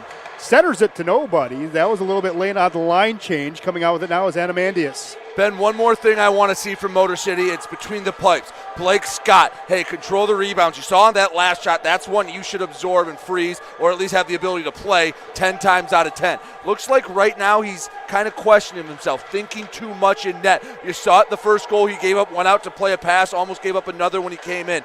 Blake Scott, maybe in his head a little bit, just relax, go back to your fundamentals. You're a good goalie. You've won games in this league. Just play like you can. Don't overthink things. Yeah, Scott has seen a lot of time in the FPHL. He's definitely a good veteran of the game. Glad he's a backup here because at this moment in time, Detroit needs him more than ever. Elias Thompson gets pestered, gets the puck out, though, into the neutral zone. Coming with it was Makima, gets taken off the puck. Motor City trying to keep it in on the far side. Thompson gets it. Center mass saved by Martin. And he thought about playing it for a second, but he's going to hold on to it and freeze it right there. Again, I like both periods kind of start out like this, but I like how it's going. Not up and down, trying to cycle it through. Again, Delaware has to attack Motor City. Don't play back. Don't go into a quasi-prevent defense, but you don't have to take unnecessary risks, especially you saw those flurry of goals that could happen quickly. Yeah, here's Conway. He had a goal trying to backhand this one. It's going to get deflected into the safety netting. While we have a quick second, let's just let you know that if you are a weekend warrior, we do know Travis Ridgen injured. We heard Jamie Schmedke say he had to work through an injury. If you're working through an injury, HealthQuest Physical Therapy, located in Southeast Michigan, it provides premier physical therapy. There's another shot. Good save there as Delaware wants to break up the ad read. Vanderweel tries to fire that one. That got deflected again by Johnson into the safety netting. Man, he is deflected now, 3 or 4 shots in front of the net today? Yeah, I don't know if it's been just luck tonight, but it feels like every time 27's in front of the net, he's getting a piece of the puck. I mean, that is some really good hand-eye coordination. That one hit the shaft of the stick. That's not a lot of surface area to hit the puck with, so he's done a really nice job deflecting pucks, and it paid dividends early with the goal. Yeah, here's Johnson trying to get an assist now. Conway pushing that one high. Net maybe almost off the mooring. The officials watching the post.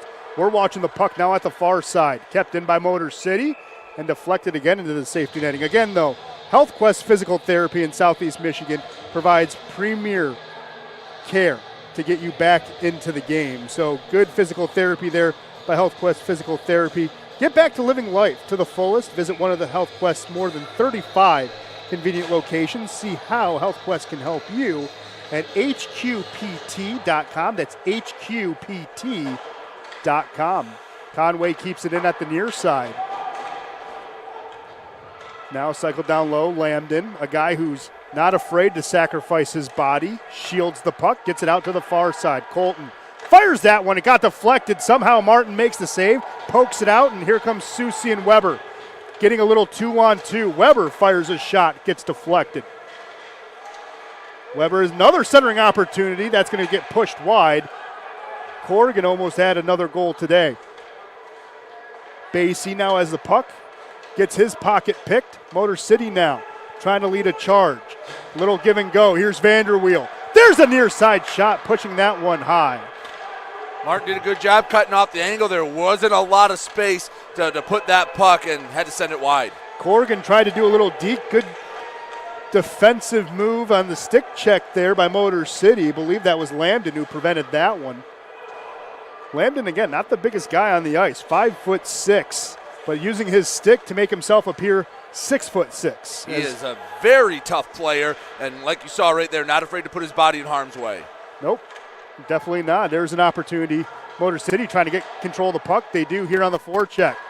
Giving it up to the point. Suffredini thought about passing it wide. Now he sends it down low. Ryder had an opportunity at it. Can't get there. Cardinal trying to get control of the puck. Now along the wall on the near side. Gafarov had it there for a second. Motor City's forecheck. Still tenacious, trying to get control of the puck. Delaware having a heck of a time getting the puck out of the D zone. Those are the stretches I like to see. Hey, keep the pressure on, keep attacking, force them to make you make a mistake, cycle it through. Hey, you're up a goal, you can afford to look for the perfect shot. Yeah, that was going to be an offsides. Houston Wilson was the guilty party there. Stop the whistle. Corrigan, again from Spring Lake, Michigan, just near Grand Haven. Actually still on Grand River. Grand Haven's, of course, on Lake Michigan, but they're close in proximity. Of course, another Michigander that was signed today is James Kakos. Kakos on the ice, looking for a pass here. Now he's just going to run interference. Coming out with the puck for the Thunder. Taking it across was number 15, Corrigan. Gaudette's got to be careful, getting a little aggressive with his stick. He's already picked up one hooking penalty. That was a smart one. There at center ice, maybe move your feet a little more and don't give Delaware any reason to maybe come back in this game with a cheap penalty. Yeah, well, we've seen our share of that, haven't we? Some of those bad penalties coming back to bite Motor City. Here's Conway getting a long rebound, getting it into the far side circle. He's going to hold on to the puck. Looking for a pass. That gets broken up by Berzin, who has a goal today as well. Scored in the second period. Motor City's Lambden has it at the end line. He's going to think about dropping this one off. Gives it up. Johnson blows a tire. Gets back up to his feet, though.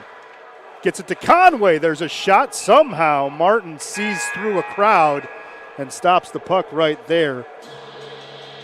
As it seems like we're going to have a media timeout. So while the players catch their breaths, let's get you caught up with what's going on around the league. First, though, shots on goal, Brady. Shots on goal. Motor City now with the decided 36-26 advantage, out shooting Delaware 6-2 here in the third period. Of course, no goals scored yet here in the final stanza of regulation. Look around the league. Binghamton has blown the game wide open. They get the 6-3 win over Watertown. Tyler Jurich, the first star on that one, a goal and 2 assists. Columbus gets one back at home against Danbury. In the third period, they trail 3-1. Josh Petrantonio gets the goal, but still a long way to try to keep their winning streak intact. Port Huron, how about the Prowlers? A 5-2 lead in Winston-Salem in the third period, just getting started. They were down 2-1 in that contest. And Elmira looking for a big home win as the Mississippi Seawolves had to travel all the way from Biloxi. They trail 2-0 that game a few minutes into the third period as well. Well, that scoreboard update definitely helps the Rockers' case if they can hold on to this win and this lead. Sufferdini gets back to his feet, sends it to the far side. White can't get there. Susi sends it to the near side. Basie overskates the puck. Motor City gets this one out. Back to get this one is Agenzov. Stops at the end line, feels the pressure on the forecheck. Agenzov tried to get control of it. Motor City has it. There's a shot along the near cage, and the puck comes out to the slot. And now it's pitchforked out of harm's way by Susi. Ben, you were talking about the standings. This is a weekend that you can't let even a point slip away. No disrespect to the Delaware Thunder, but when you have a last-place team, a one-win team coming into your barn, you have to get the win, especially when the team you're trying to chase is playing the other division leader. You can't get all the way back, but down 7 points coming into the weekend, if everything breaks right, you can just be 1 point behind Columbus come the turn of next week. Yeah, it's big. And, of course, coming up after this weekend, Motor City's going to be back on the road as Motor City will face Watertown and then face Danbury out on the next road swing. It's going to be 3 games. Yeah, 3 games in 3 nights. That's going to be tough, but I like the way they do it. You hit Watertown on the way to Danbury because Danbury is a long, long drive, but that's going to be tough. Hopefully, Motor City can get a few guys back, have a full lineup because going into Watertown and Danbury are never easy places to go and get a win. Yeah, well, on your way there, maybe steal Trevor Babin back from Knoxville. Just in the middle of the night, just like in old school. You get a van, you kind of just get him from the hotel room and say, all right, you're coming with us. Get him, and of course, after that road swing in Danbury, so there's a centering opportunity broken up. Regella. Ricky with a shot. Oh, good center mass save there. Blake Scott covering that one up, avoiding a rebound. But, yeah, then, of course, coming back home, middle of December, the 16th and 17th, doesn't get any easier. Carolina Thunderbirds come to town at Big Boy Arena. You're definitely not going to want to miss that. No, and that's what makes tonight and tomorrow night so important. You have a 1-goal lead here in the third period. Ben, they've let points slip away when Danbury was in town. They had a lead, and just a terribly bad luck goal kind of flipped the fortunes there. But hold on to this league, take the 3 points, get ready for the finale here at home before you pack up the buses. These are the big 3 points tonight. Yeah, big 3 points, and that's what makes that weekend against Danbury so sour, as that was icing. Of course, first game you stole a point. Right. You needed that one. There's you stole good points and there's bad points. Yeah, exactly. The first night was a good point. Yeah. Second night, not as good of a point. And that's a good point by you, Brady. There you go. But yeah, that's exactly it, right? Face off here on the near side of Cumming Wilson. Winning that draw. Keikos almost getting a goal there. Blake Scott, though, with a baby toe, stopping and freezing that puck there. Good dexterity with his baby toe to freeze it right there. We'll have another reset of the face-off on the near side circle. Motor City's going to come out with this one. Player goes down, and they're not going to call tripping. Berezin gets it up to the far side. Mavali moves it up through, but cannot be fully controlled here by Delaware. DiBacco gets it down low. Keikos blows a tire. Wilson can't control it. Gaudette on the far side, he absorbs a hit. My goodness, that looked like a high elbow too. Motor City gets it down to the end line. Gaudette rejoins the action at the end line. Ian White keeps it in. Motor City still trying to recollect the puck. Now it's down at the end line. Makima centers it in front. Oh, good defense there by Keikos. Sacrificing everything to get it back to the end line. Last 10, 15 minutes or so, Delaware's been giving up that centering pass. Conway had a chance earlier in the period. Of course, Johnson scored on one on the man advantage. Keep working that. Get the puck in the corners, make the defense collapse, float it back out, and then get that, hopefully, nail in the coffin. Yeah, Wilson just dumps it on in so Delaware can complete the line change. Motor City trying to take advantage of the spacing, but good play there by Corrigan to send it back. Colton had it, gives it up. Conway feeling pressure, offers a bank pass. Johnson tipped it, no one's there. Here's Weber pushing that one wide. Vanderweel trying to get control of the puck. There's another shot. Scott closed the front door of the 5-hole to make sure that one didn't go in. Lambden, good shield, allows Johnson to get the puck into the offensive zone. Good stop into the slot. Johnson, quick shot one-on-one with Martin, but Martin wins that one. He had hats in his eyes, and he had a great opportunity for it. Just a better save by Martin. Yeah, you hope maybe Johnson can stay for a while. Like what I've seen from this guy playing his first game as a Rocker. And it's not just the goals because, hey, the one is a tip goal. Sometimes those are more luck than anything. He finished a great opportunity, but he's not afraid to get in the dirty areas. He's not afraid to, fight for positioning, and those are the little things that make a difference. Yeah, all the signings of the team, Koash, Conway, Johnson. You have Vanderweel, who's been a great contributor. All these guys at the front office have been able to find to improve this roster. Really a credit to them. And we talked about it in the pregame. Hey, in the minor leagues, doesn't matter if it's the Fed or the A, you have to be able to replace guys and know who you want to replace them with. It is almost an impossibility to keep the core of your roster together like you see in the major leagues. You're going to have turnover. How can you replace those guys, and how can you identify the talent to go grab for those replacements? Yes, got to scout not only your opponent, but scout opportunities in the league to see how you can better their team, and the front office has done a great job doing that. That's going to be icing on Motor City. So we're going to head into the media timeout. While we do, quickly again, Brady, shots on goal. Looks like it's starting to even up a little bit here in the third. It's been even in the third. Motor City with a slight 7-6 edge for a game total of 37-30 in favor of Motor City. Again, no goal scored on either side. Again, went final in New York. Binghamton a 6-3 win over Watertown at home. Columbus has made it interesting in Danbury. They just got done with the under 10 timeout as well, 3-2. Josh LaBelle scored for Columbus. That's a game Rockers fans want to keep their eyes on. You want to see Danbury pick up 3 points in a regulation win. Carolina got one back on the Gus Ford goal, 5-3. Port Huron, still in the lead. They're choking me up with how they're playing. And Mississippi gets their first goal of the night midway through the third. Danielle McKittrick gets the goal. 2-1 Elmira leads against the Seawolves. Well, again, Elmira's been playing well, but nice to see Mississippi, who unfortunately got rid of their head coach, Phil Esposito. He was fired this week on Monday, November 28th, and Joe Pace Jr.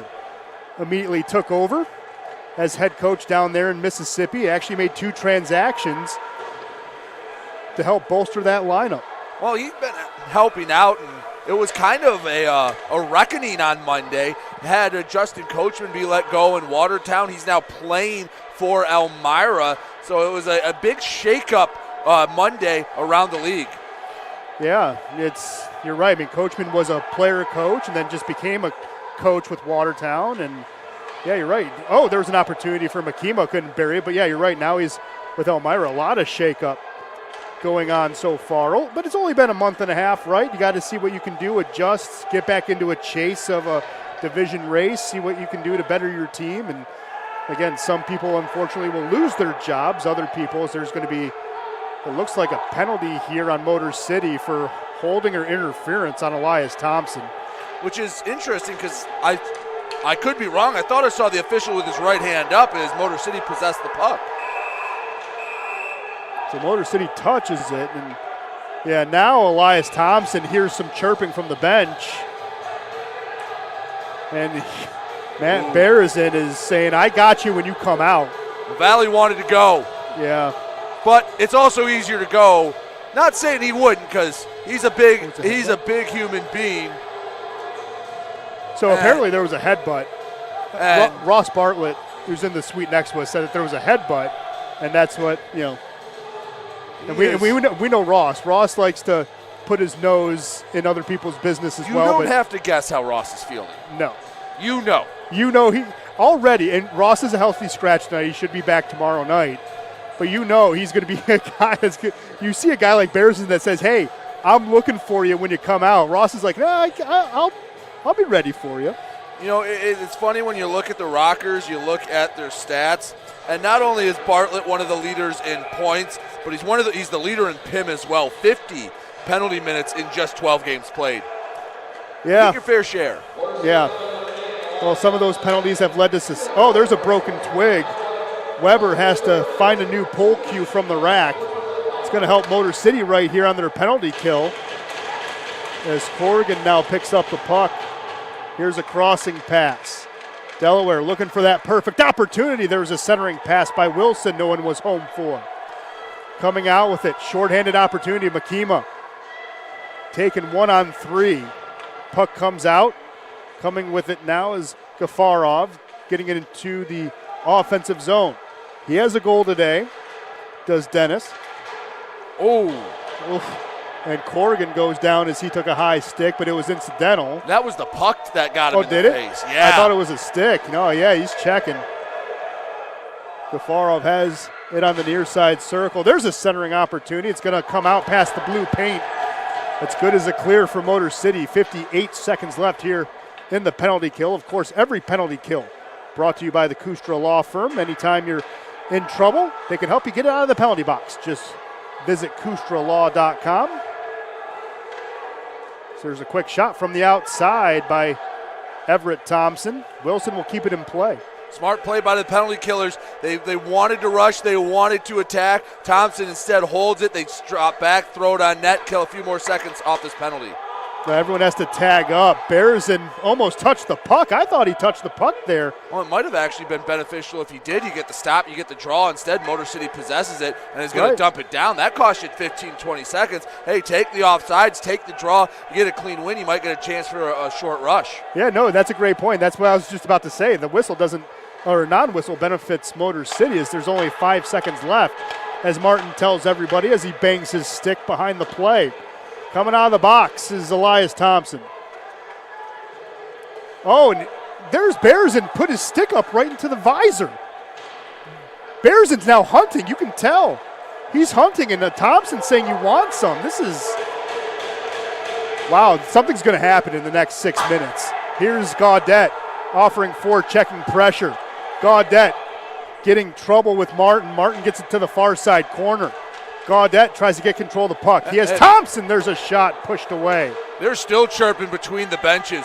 Berezin letting himself know, and yeah, something might get interesting. Don't take a dumb penalty. You have the lead. They're trying to bait you into a penalty. Don't do anything too dumb. And now, speaking of dumb, a fan is giving Berezin the business.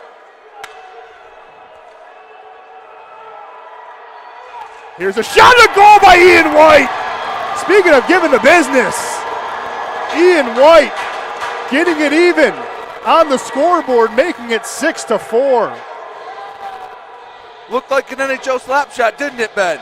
Yeah, that looked pretty darn good. The old guy still got it.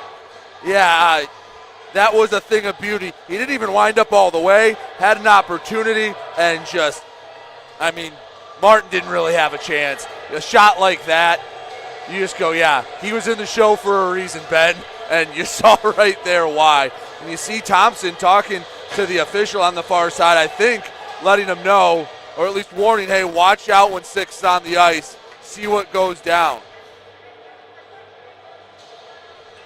Well, what went down was a nice goal by Ian White. Ian White's been coming on. He had 4 points last weekend, and now he has a point in 7 in his last 8 games, and this is now his 11th game with the Rockers. So he started off slow, getting adjusted into it, but he's been playing well.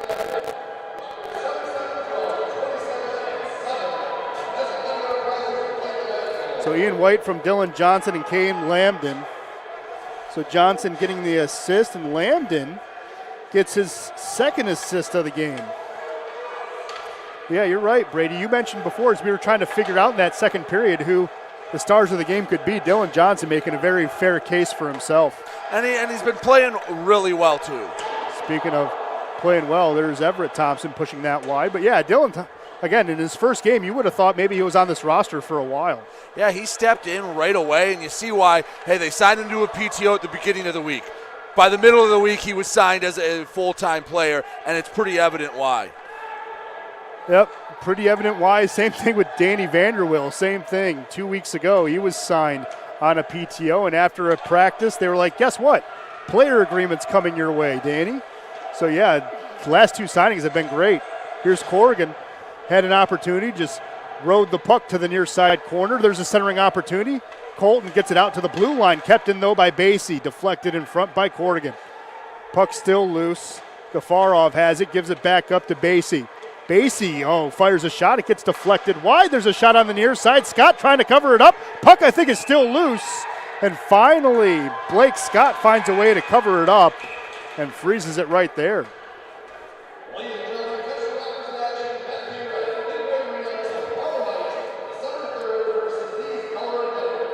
Oh, man, we're going to catch our breath here. We're at the media timeout. See what else is going on here. The shots on goal really haven't changed all that much, has it, Brady? No, Motor City slightly outpacing Delaware basically the whole game. 11-7 here in the third, a 41-31 advantage for Motor City. Shows on the scoreboard again that last goal. Ian White from Dylan Johnson and Cade Lambden around the league. Binghamton beat Watertown 6-3. Danbury still holding on to a 3-2 edge over Columbus in Columbus. Port Huron in a track meet with Carolina. Same score we have here, 6-4. Prowlers on top, and it's been a whole lot of different players scoring for each side. That way about halfway through the third. And in Elmira, it's still 2-1 the Mammoth on top of the Seawolves. Mississippi with the third period goal, trying to get that second one. Elmira looking to hold on at home for the third win of the year. Yeah, the Motor City trying to hold on here for its third straight win over Delaware. They had 2 in Delaware last weekend. Of course, it's 6-4 here. They've pretty much had a 2-goal lead in every period except the first. They were playing from behind early. Of course, Susie getting the scoring started today. And you can hear the fans starting to get into it. The young kids from the Ukrainian school going on the bleachers, getting everyone going. White gives it to Sufferdini, who cycles the puck down low. Getting to it, though, is DiBiaco. Man, those kids are loud.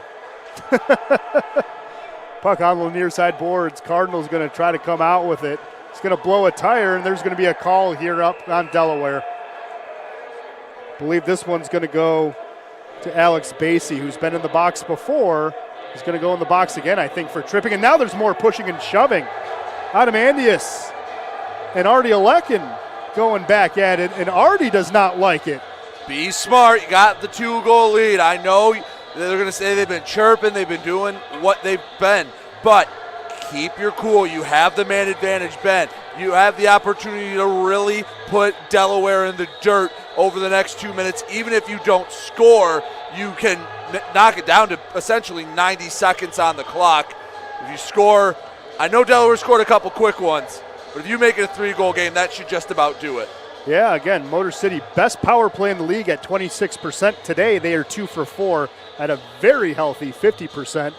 Can they go 3 for 5 and make it a clean 60?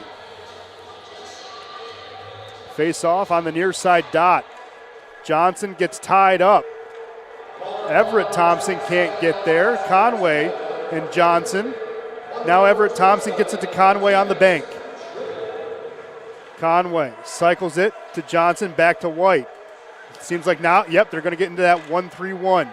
Here's Conway with a shot into a crowd. Oh, good play by White to keep it as Wilson tried to clear that one. Suffredini now on the near side. Gets it into the slot for Johnson. Wilson with a good stick lift. Conway's going to pick it up at his feet. Fires a shot. Martin saved it, but he had no idea how.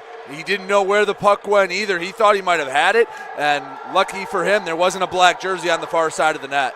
No, it was not. Puck in the neutral zone. Of course, every power play brought to you by Digital Macomb Indoor Billboards. Reach over 100,000 people in a month all around Macomb County. Find out how by visiting digitalmacomb.com. That is digitalmacomb.com.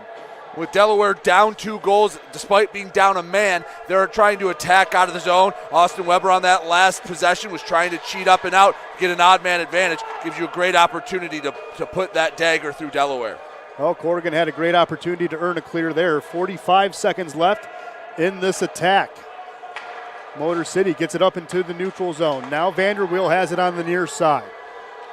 Vanderwill looking, goes around the net, still surveying for an opportunity. Gets ridden into the boards, avoids a hit. Vanderwill still has the puck. Forehand, backhand. There's a shot. Ryder offered it. It's going to be a save there by Martin, and on the stoppage of play, we're going to get an interference call. I think it's going against Motor City. Yeah. I think Vanderweel.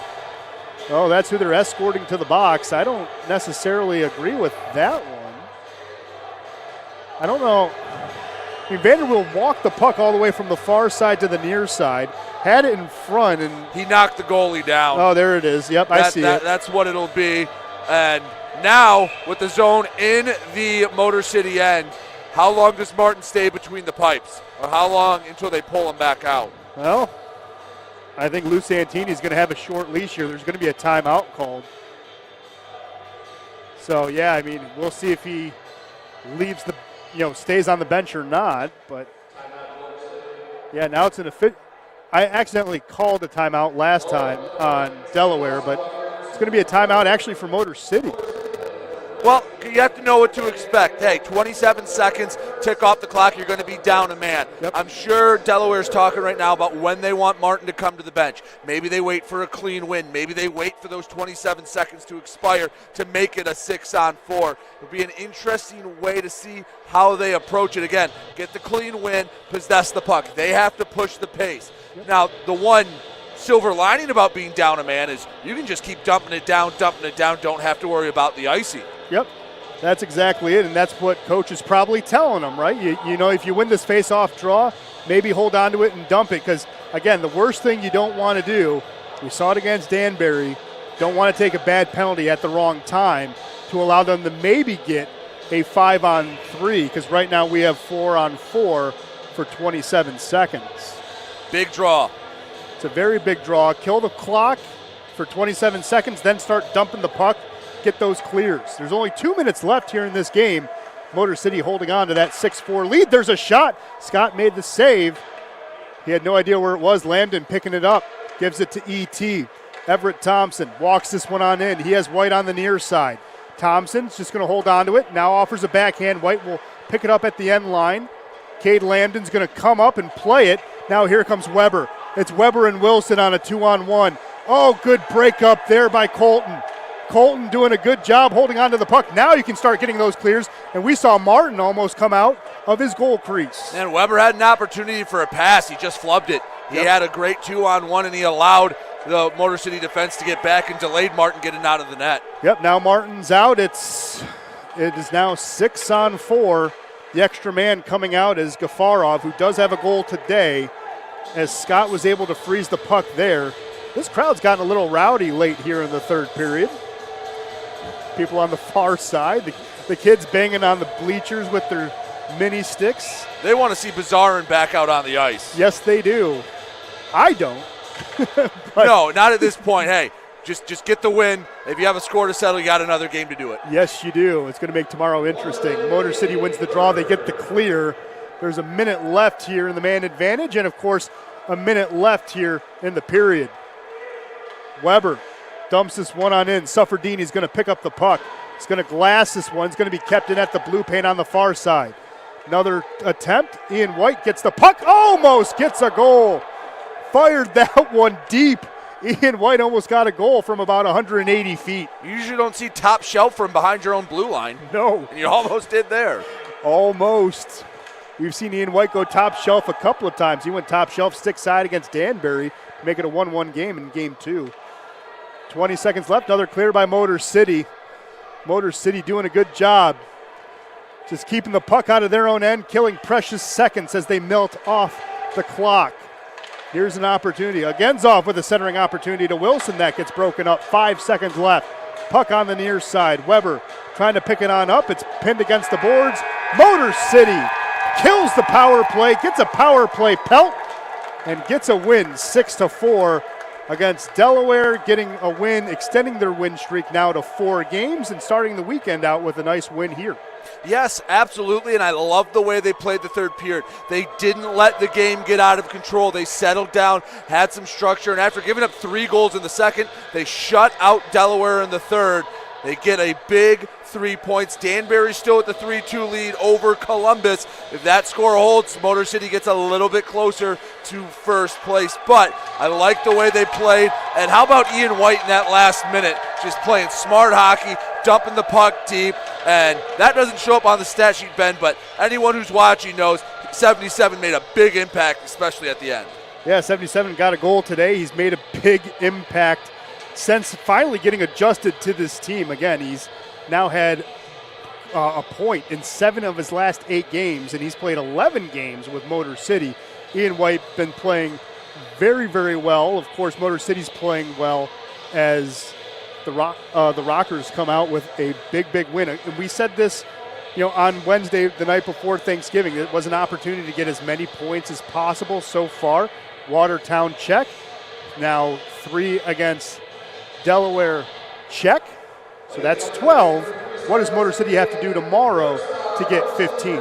Play like the first and third period. Don't get sucked in to what happened in the second period. I thought it was a very solid game, and hey, that's a big 3 points. Again, bringing them back tomorrow. Don't leave any on the table. I know you've beaten them 3 times in a row. Do not get complacent. Keep the foot on the gas pedal and attack. Get those 3 points. Take all 12 against, all 12 against Delaware, because I can't do math quickly. Well, really quickly, now a new tradition here at Big Boy Arena. They announced the stars of the game. Did you catch them? Because I got them. Yeah, it was Declan Conway as the 4th star, Dante Suffredini as number 2, and the new kid in town, Dylan Johnson, at number 1. Yeah, Dylan Johnson had a heck of a game, goal and an assist today. Of course, Dante Suffredini had 4 assists in today's game. Of course, Declan Conway, not shabby as well, getting a goal and an assist as well. Declan Conway, number 44, playing big since he's been signed at the end of October. But you're right, play a similar game today, maybe play a little bit stronger in the first period tomorrow, walk away with a full 15 points out of possible 15 points before the road gets really, really tough. But wrap up your thoughts here for us, Brady, and then we'll let the people at home go home, and we'll see them tomorrow. I like the way they attacked up and down the ice. I'd like to see Blake Scott, a little more confidence. You know you're a good goalie. Got in his own head tonight, settled down in the third period. But the goal scorers were scoring. They had opportunities. Overall, continue this third period into tomorrow. Don't get caught in the up and down rat race.